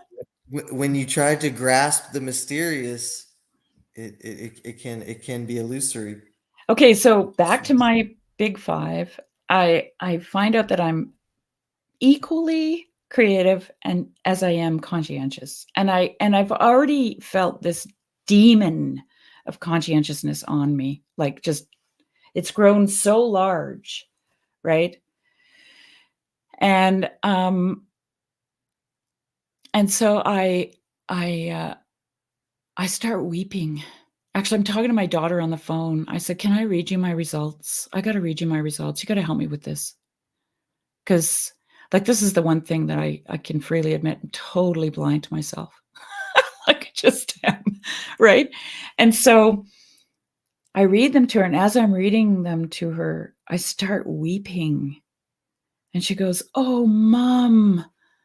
And she realized at the same time, she said, now I know why you tried to kill yourself." Oh, y'all had that moment together. Oh my goodness. Yeah. And it was because, and I did have that thought, like, I'm useless, right? Because I couldn't think. I'm useless. I can't do anything. I can't perform my duties. I just need to go. I'm just a weight, an albatross around everyone's neck, right? And then just one more thing. So I decide, okay, I said, Amelia, if I'm equally creative as I am conscientious, then I'm going to split my time 50-50, damn it. 50-50. And I don't care what shithead has to say. Because, honestly, I'd reach for something creative in the past and I'd get this, nope, get back over here. But see, are you certain that you're married to the term creative? Because I don't necessarily tie openness to ideas and aesthetics to creativity, because I know I'm very open and I'm very not a creative person. Or at least in my personal experience, that's one of the dynamics I struggle with. I don't know if you're married to that term, if there's another term besides creativity that maybe you could, but and perhaps go ahead. Sherry, creative is the right term. And Okay. That's exactly what that dream meant, that you're discovering an aspect of yourself that's been hidden underground for all these years. And every gift, every box that you're opening that you don't know what's in is just a beautiful gift, a talent that can create something else that's beautiful. And and I also think that thinking creatively is a creative act, right? This is why I said in that one live stream with Christian Golden that what we're doing here is speaking sacred magic into the world, right? Like, we are not just blah blah blah, right? Like, this is never nothing. We're creating. God made the world with his words. Okay. So there's that too. But so then I just started splitting up my time. So, like, I always like, when I meet guys like you, I'm going to just guess you're all in your 30s, right? Okay. Well, I'm like, I'm just getting started. You guys are so far ahead of me in this game. Like, and I feel like I honestly feel like I'm such a slow learner. Sherry, you are such a beam of light and wisdom to this humble way head starter that you perceive. No. You are a beam of wisdom and light. And I know that wisdom thing is a paradox, because I'm sure you would not identify yourself as wisdom, but it's I just was getting out of a stream with Lefebvre, and it's also the thing Jacob had really harped on, or has been harping on. It got highlighted in a clip recently. I don't know which one, but this distributed cognition thing. It's like, what we participate in to make sense of, and at least the community that I'm doing that in, you are a huge node in it. You're a huge part of it. So just know that. Just know that. Thank you. You have to go, Luke? Or did you want to say something? No, well, there's a quotation in here that's shortly after that. Yeah. That I'll get to, but I don't want to derail where we're No, well, I don't want to derail from the castle thing, because I kind of jumped in this late. I was just, like I said, and I know Neil grabbed a book off of his shelf too, and I want to know what he was gonna. Yes. And if there's any catching up or highlights I would love. Well, I was actually I was a spinoff of what you were saying there too. I don't know why it triggered, but well, now you guys know why I love this story so much. Oh yeah, you guys have introduced me to this George MacDonald character. Yeah, well, that's the whole point. Well, I think I read The Golden Key because of you, Sherry. I don't think I would have read it if it hadn't been for you. And then I read to my mother after she had a stroke, and she really enjoyed it. Oh, beautiful! Wow. But I'm sure that I haven't really appreciated poetry in my younger years, but it's not something that I can force. I realize that. No. So it's the kind of thing where I'm kind of circumambulating around this space, and I'm just allowing it to absorb. Osmosis is best, anyways. I would also say one of my struggles with it is in the propositionally tyrannized realm, in the decadent romantic kind of age. It's kind of the currency, and the currency gets deadened. It gets disenchanted. It gets just worse in grade, and so it's just like the stuff that, like, I mean, this could just show. I mean, maybe this is just an exemplification of the contours and texture of a complex human relationship. But the stuff I get from this corner, it's like, man, I love this guy. I know the creators. I know it's like, it's hilarious, right? It's hilarious. But it, the cream of the crop is there, I guess, is what I would say. And then there's just the flood of just, I'm guilty. I have as a wannabe wordsmith, I have a bunch of wannabe poetry and wannabe little quips and stuff. So.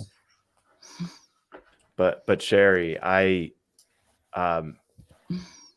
would recommend just reading Memories, Dreams, Reflections, which is Jung's autobiography, because he has a dream about a house. I think there are several. Anyway, so like I would just read this book, and if you have no further interest in exploring Jung, I would say that's fine. But this even though it's an autobiography, it's a very good summary of his thinking, of his overall thinking. And also why I think where I differ the most from Jung is actually in something you read today, which is that Jung continues to delve down. Yeah. And it's not until he actually, I think he had a stroke, or he had some sort of medical thing. I think it was a stroke. Could have been a heart attack. But Jung in his later years had and Upcycle probably knows this better than I do, because Upcycle knows Jung really well. But he had the stroke, and he was floating above the world. He was floating kind of in space, and he had an experience of God. And when people asked him about, do you believe in God afterwards? Like, how Peterson would always say, that's none of your business. Or Jung's response was, I don't believe, I know. That was Jung. I used to drive whenever we lived in a village on the Lake of Zurich, and when we drove in the direction of Zurich, like for whatever reason, because there are several other villages along. It's a road called the Seestrasse, which is like the lake street, right? It goes all the way around the lake, and Jung's house is right there, and it's the Institute. And he used his wife's family's fortune to build this stone it's stone house from the ground up, because he was building his own edifice. He was constructing externally what was within his own. Anyway, it's fascinating. No, that is fascinating. But I would want to, just to defend him a little, just a bit, is I think he's a little bit like we all are, a victim of the circumstance, right? He's doing the post-Kantian thing. He's developed that the self is so internal inside that the only move, Neil, is down and within, right? It's the only answer is this archetypal that along with Freud has now discovered even deeper, the subconscious. It's not real. It's lost the context, or the contact with, it's lost the context that we have a contact and a dynamic coupling to reality. In that this notion of the self and what we are is much more mysterious, much more larger, much more dynamic. Yeah, we don't have to keep addressing this. I just want to say that Jung would have fit in the corner so well, because his father He was a has fit in the pastor. corner.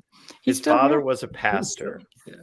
And his spirit inhabits this place. His father was a pastor, but his father was a materialist, like a modernist materialist, to a point where he would ask his father deeper questions, and his father had no answers.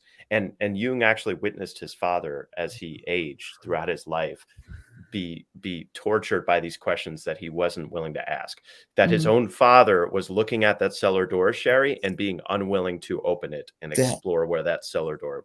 And so Jung said, looking at his father, he said, I'm not going down that path. There's no way that I'm living out a shallow, superfluous Christianity. That's so profound. That's so profound. Wow. Yeah. I mean, Patra, I think it's easy to say things like this, but Jung's not here to defend himself, so I don't say things like that. Because people have said things about me that are clearly not true. Well, and let's hold on. Well, let's So I'm like, let's hold on. Let's even just put on a little bit of an intellectual rigor. Is we can, let me do the Protestant academic move.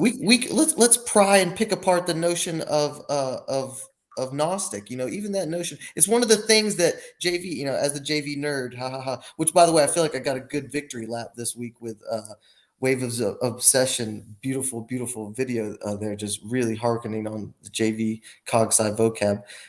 I've been definitely of that opinion, but it's like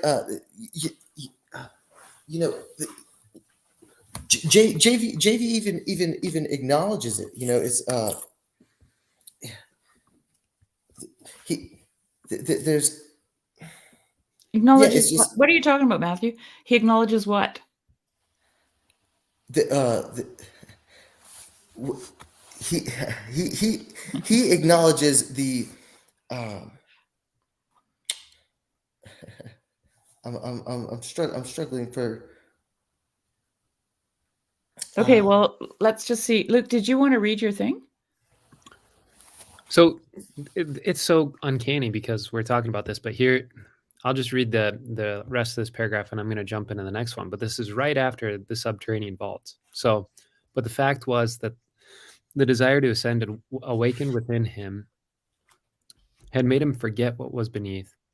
Having laid aside his chart for a time at least, he was now to be met in the very quarter of the upper part, searching and striving upward, now in one direction, now in another, and seeking, as he went, the best outlooks into the clear air of outer realities. Right. And they began to discover that they were all meditating on different aspects of the same thing. Right. And they brought together their various discoveries and recognized the likeness between them. And that one thing often explained the other, in combining with the help to a third. They grew, in consequence, more and more friendly and loving, so that every now and then one turned to another and said in surprise, "Why, you are my brother. Why, you are my sister." And yet they had always known it. And earlier on in the story, it describes how each of the brothers and sisters have their own sort of private interests and they pursue them. And it sounds like maybe like this other brother, they're pursuing them down and not really looking for the opportunity that they do have. And they were probably disagreeing with each other too, right? Yeah. Yeah, they were for some reason in the beginning of the story, I don't remember reading it this time, but I remember having the impression that they were kind of snarky. Like, well, maybe because of the way they treated the older brother, right? Like they were snarky with each other, and they were self-interested, like, and I don't think you're reading between the lines, but maybe, but like I a little bit. felt the No, same way. I got that impression too. Yep. Yeah. Yep. Yeah. That they're all in it for themselves. Yeah. And they're then as the story progresses, like after that part, like, then they suddenly start realizing they're all working on the same project, right? Yeah. But like George MacDonald, he talks a lot about the individual, and I've had, remember I said we've had Grail Country's had heated discussions. Nobody's heard them, and because of this rejection of atomized individuality, we're quick to judge the word individual. And when we're talking about the individual, we're talking about the particular, right? Multiplicity. We're talking about, and this is like the easiest example to make this point is that Jesus is a particular person, okay? And it is through the particular that we get to see the unity of everything, right? Mm-hmm. God. So it's like, George talks about the individual quite a bit, and there's a great line you guys can discuss, but I have to find it now, because there's a great line in A Hidden Life where he talks about the individual, and I've just never heard it said better. So I'm if you guys have some more thoughts, go ahead and I'll look for this. Something I just spoke to Mark Lefebvre on his channel about was the individual in this, and he really took a hammer and a critical analysis on the spectrum of where it is useful and where it is valid. I think it's definitely, I mean, it's like so much, right? If with the right stance and curiosity, you could probably investigate it for a long time. But I think there is definitely a worship and a navel gazing of the individual now that is probably to our detriment. I think there needs to be a certain movement, which is kind of ironic, where that you dive. I think, and George, I think, is articulating it in this passage to a certain extent, where diving deeper into the particular, I think you can reach a certain point where I don't know how I'm going to have universality. This is where the conversation about unity and multiplicity gets bizarre to me, because there's this way in which it the more personal a story, the more it binds and unites people around the personal of it. That was when like Matthew McConaughey was. I'm kind of going, oh my God, this has just been preserved for all time. Which is like what you outline is not like an explicit universal, but like an implicit notion of universal. It's like, it's not the product of like, hey, this is the principle that is the universal principle. But what you outline, in my opinion, is you're outlining the glue that which what a universal does kind of thing. Oh, okay. Here's a way of thinking about it. Let me know what you think of this.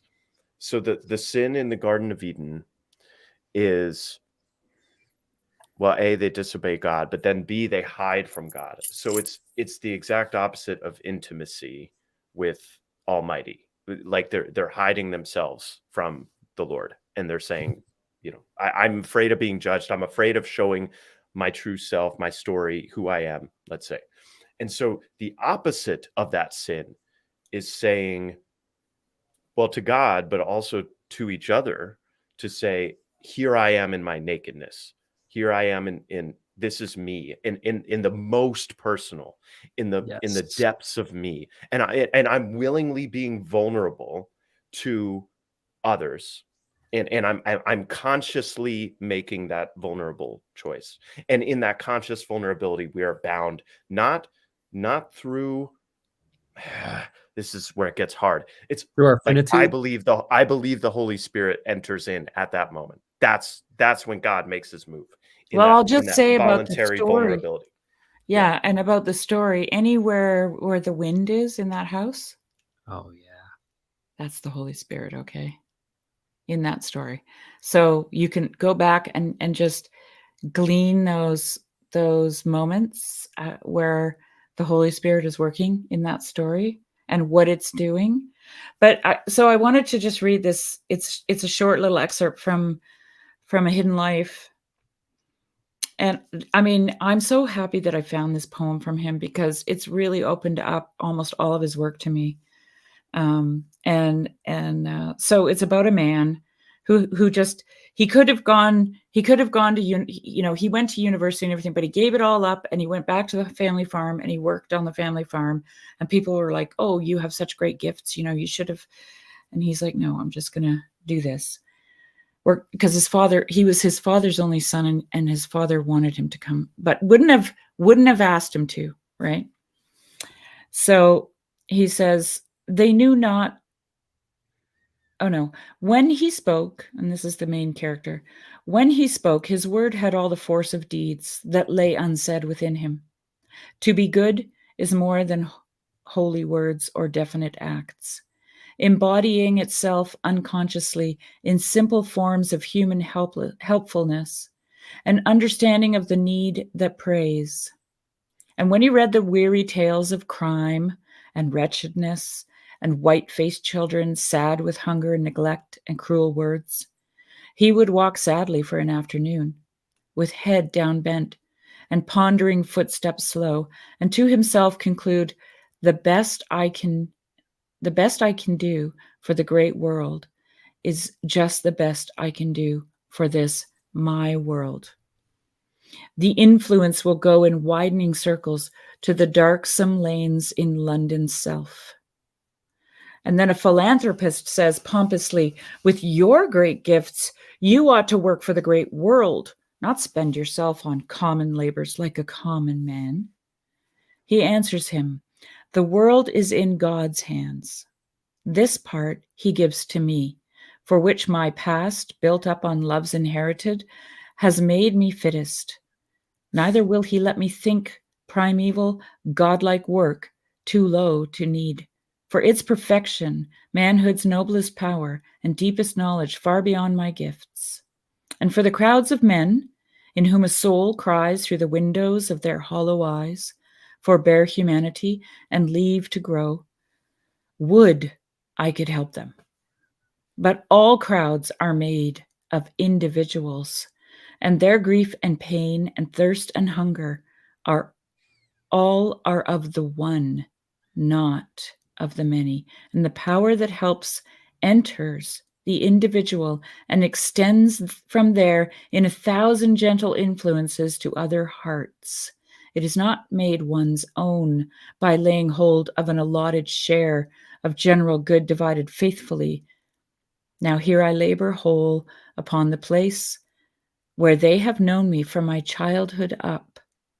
I know the individual man, and he knows me. If there is a power in me to help, it goes forth beyond the present will, clothing itself in very common deeds of any day's humble necessity. I would not always consciously do good, not always feel like I'm a helper of the men who make me full return for my poor deeds, which I must do for my own highest sake, if I forgot my brethren for themselves. By human trust and confidence of eyes that look me in the face and hands that do my work at will, it's more than I deserve. But in the city, with a few lame words and a few scanty handfuls of coin, misunderstood or at the best unknown, I should toil on and seldom reach the mail. And if I leave the thing that lies next to go and do the thing that is afar, I take the very strength out of my deed. Anyway, such a great poem. Yeah. So like he says, like that's a different translation than the one I read. I think the one I read was better, but he's basically saying that, when I look at the crowds of poor, wretched people, their grief, their hunger is their individual grief and their individual hunger. And I can't satisfy that as one thing, right? I'm an individual, and so I go out into the world and I know the people, like he says, I go back home to the place I was raised. I know my neighbor, he knows me, and all that goodness ripples out into 1,000, like, you're like a prism, right, where the light shines through and it just goes everywhere, right? It's so good.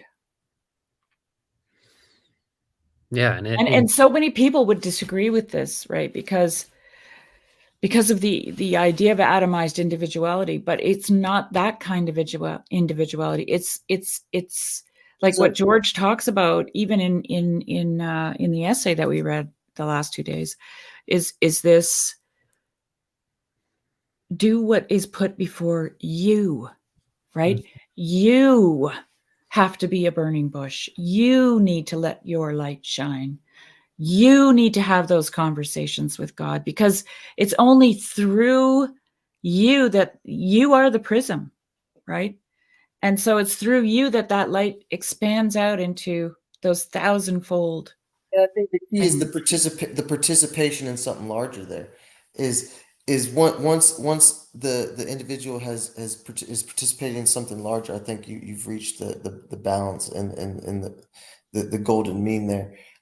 That's how the but I don't know. Like, what do you mean by participate in the larger? Like he says, I'm going home to plow my field. Because when you say to tend to what he gives to you, it's like there's so much implicit there. It's like, okay, so there's like a teleology there, and in that, then yeah, I agree. The individuation, the personal, the personal, the particular can definitely be highlighted and put in its proper place. I think the modern I think the modern infatuation that can go awry is to think that the self-sufficient notion, that doesn't rely on distributed cognition, that think it's just it's a tough ask. It's a tough ask. It can be daunting. Yeah. We're all searching for an individuality that enhances and sustains and grows the individuality. Well, I don't know, like the way, the way that I understand it, and this is also the way that this is the place that I live in. And I think this is also why the Sacred Hall is reserved for the Father only. Yeah. It's reserved for him because it's creation. Okay? It's his room, right? And when he talks about them decorating it with gaudy, festoonish, party favors and all, like, he's just like, let the wind and the rain cleanse it, right? Leave the windows open. And when the sister goes in there, she hears the old stories, right? And she weeps because it's creation. And that's where you hear the stories. That is the place that the Father dwells. It is his sacred place. And so for me personally, that is when I step out the door, I am in the great hall of God. You're in the and so it's like, and then whatever I do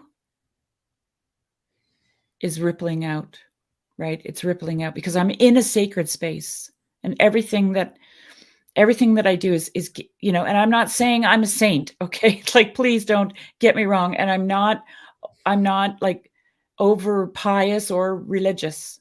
I'm not. But I just feel like I'm contributing to the well-being of my Father's house. And that has to have an effect in the world, right?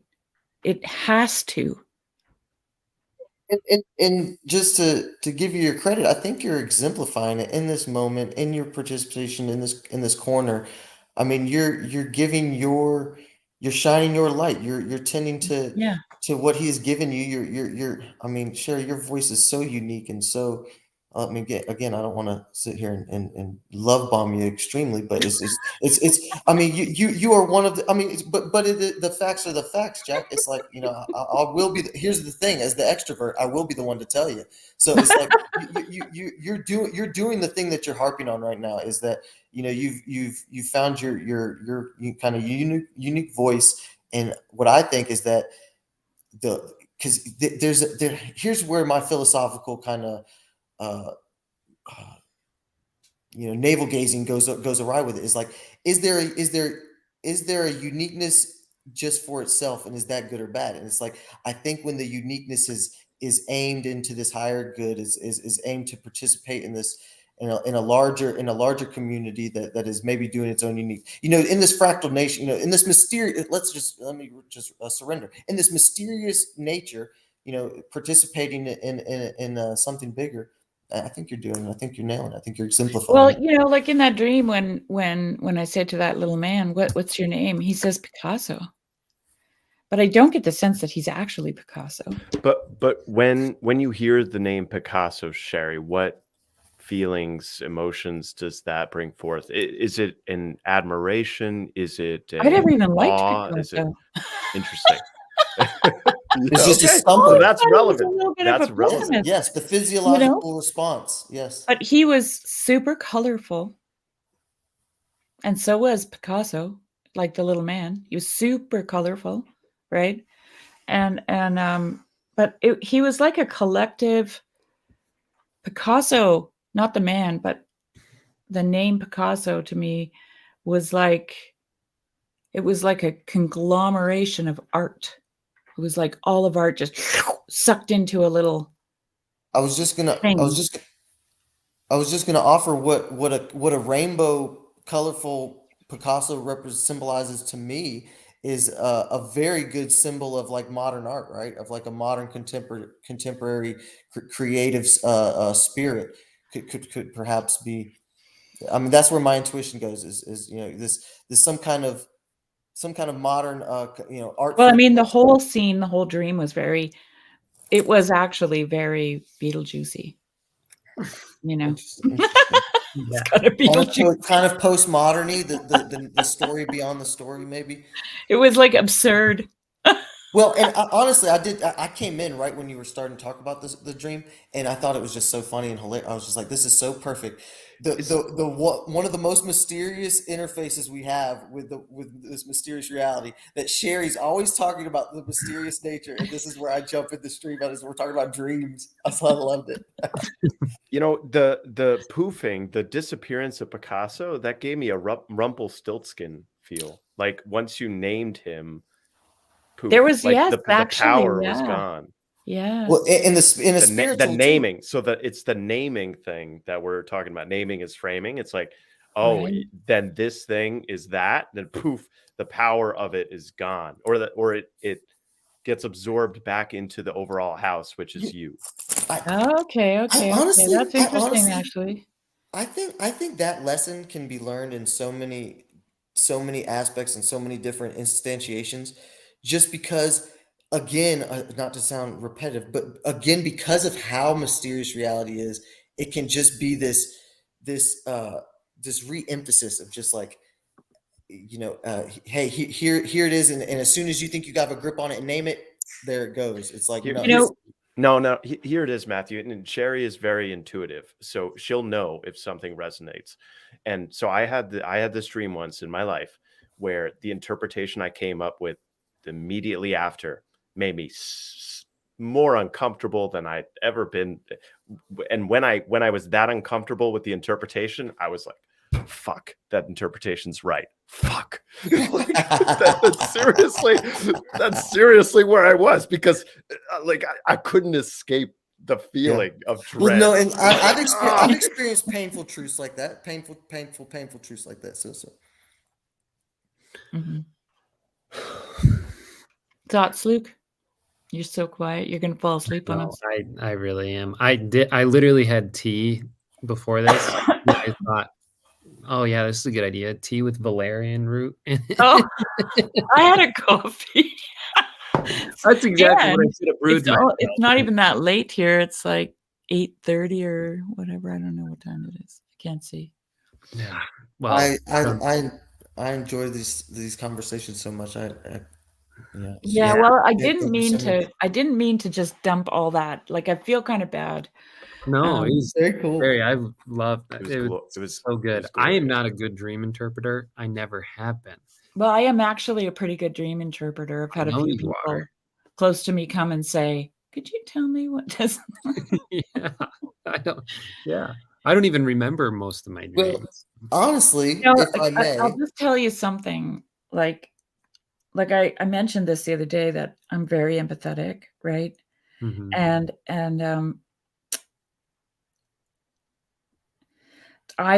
I see things, mm-hmm. and I see them very clearly, and I have a lot of compassion, and I'm empathetic, and it's really a burden. Like, it's really burdensome, and I have found out things because I've had years of therapy with really good therapists. And I found out things about myself that I don't like, that I just didn't want. Right. Yeah. Like that made me mad, because why do I have to? Why can't I just go around the world and be a dumbass? Like, I just want to be a dumbass for a few minutes, and, and I remember I was in the psych ward, and there was a young man, and he was suffering terribly, and he was talking to himself, and he was walking around the pool table, and he was just mumbling to himself, like, nonstop. And at the same time, he was like peeling skin off his hands, and and then there was a woman. She was South Asian, and she was she was talking on the payphone to nobody. Okay, she had no money. She didn't put any money in. She just picked it up. And it was a South Asian dating service. Okay. And she was describing the perfect partner for herself to this South Asian dating service on the payphone. Loud, right? Really loudly. Well, all the things she wanted in a man. And then she'd say, "Oh, just a minute. Could you hang on a minute?" And she'd put the phone down, and then she'd turn on the kettle. And I'm literally just sitting there watching this. Okay. She'd turn on this kettle, flick the switch down, right? It's on like one of those pads, and shuts itself off automatically. Thank God. And she'd flip the switch down, and then she'd go over back on the phone. And like, she was like leaning back in her chair with her feet up, and just going on and on and on. And then I'd watch the kettle boil and then shut itself off. And she would just keep talking. And then all of a sudden she'd say, "Oh, can you hang on a minute?" And she'd put the phone down, and she'd go over and she'd flick the kettle on. And then she'd go, she never actually used the water. She never even noticed that it had boiled. And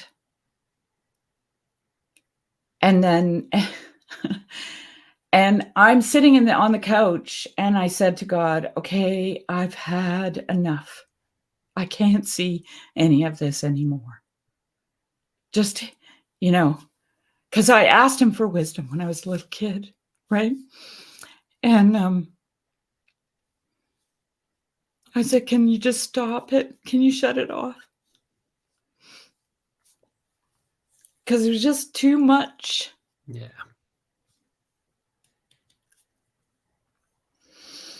Yeah. And he told me I've talked to Luke about this. I have to be here. I have to be here because I'm supposed to talk about what I know. But the problem is I never talked about it. And so I never learned how to articulate myself. Mm-hmm. And so that's my chore. That's my task. That's what God has put before me, is to learn how to articulate myself. And I don't know why. I'm not saying that everyone needs to hear what I have to say. But I do need to learn how to articulate. And that's why I have these conversations. And the one thing that I want everyone to know is that there is a more beautiful story. And now that's the third time I've said that out loud. And believe me, it's, if I say something out loud more than once, it's because it's really important. Mm-hmm. You know? And I'm always afraid to say those things out loud, actually, because I've had so much inner dialogue for all my life that I don't even know what I'm allowed and not allowed to say sometimes, right? Like, is this something I make explicit or do I keep it implicit? You know? So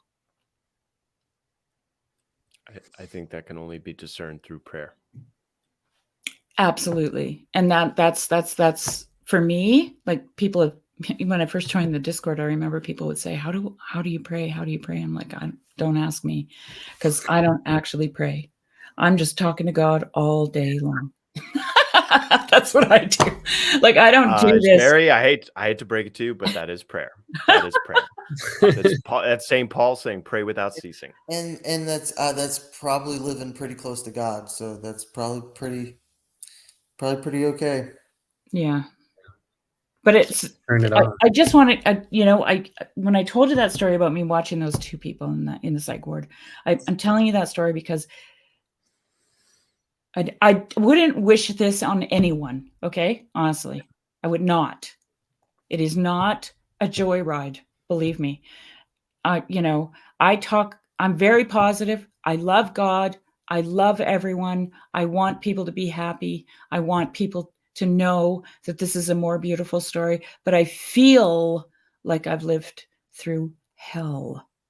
And that, what I just told you, that's only a very small part of my story. Right?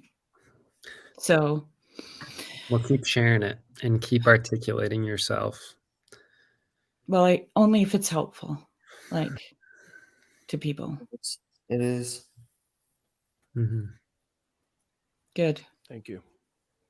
Thank you. Thank you. Yeah. Okay. Well, yeah. Can we like brighten up the room a little bit? Is there something we can read? Check out next time. I'm gonna listen in. Let me.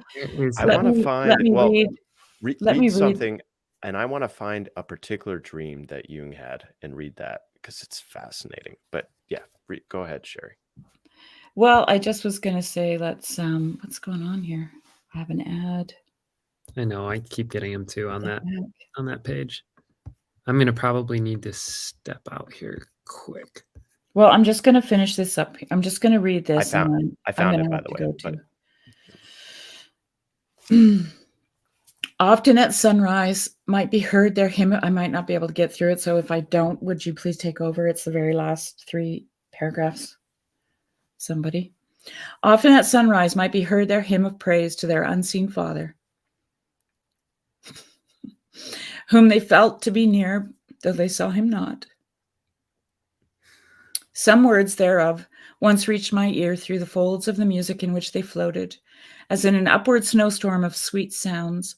And these are some of the words I heard. But there was much I seemed to hear which I could not understand, and some things which I understood, but I cannot utter again. We thank thee that we have a Father and not a maker, that thou hast begotten us and not molded us as images of clay, that we have come forth of thy heart and have not been fashioned by thy hands. Mm-hmm. It must be so. Only the heart of a father is able to create. We rejoice in it and bless thee that we know it. We thank thee for thyself. Be what thou art, our root and life, our beginning and end, our all in all. Come home to us. Thou livest, therefore we live. In thy light we see. Thou art. That is all our song. Thus they worship and love and wait.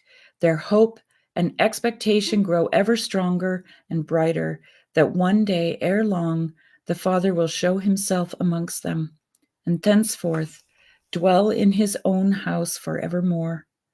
What was once but an old legend has become the one desire of their hearts, and the loftiest hope is the surest of being fulfilled. So I'm going to say goodnight now, Neil. Maybe we could talk about that dream another time. I'm totally interested, but I feel like it's been like that's where super you just ended heavy, and I don't want to weigh. Yeah, where you just ended is the right place to end. So thank you, Sherry. Thank you, Sherry. All right. Well, thanks for joining us, Neil. And we got through the whole thing, Luke. We did. That's amazing. and thank you for sharing. I don't believe anything is coincidence, and that story hit me hard. So thank you. It was beautiful. Thank you. All right.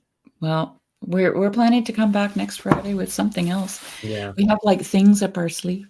There's goodies. We're not even sure what they are. We just keep jangling and going, oh, look at that. Let's show them this.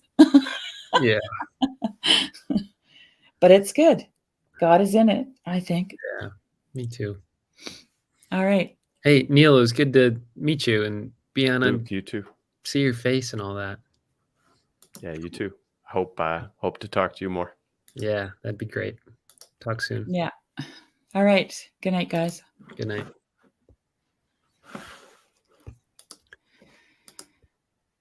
Oh,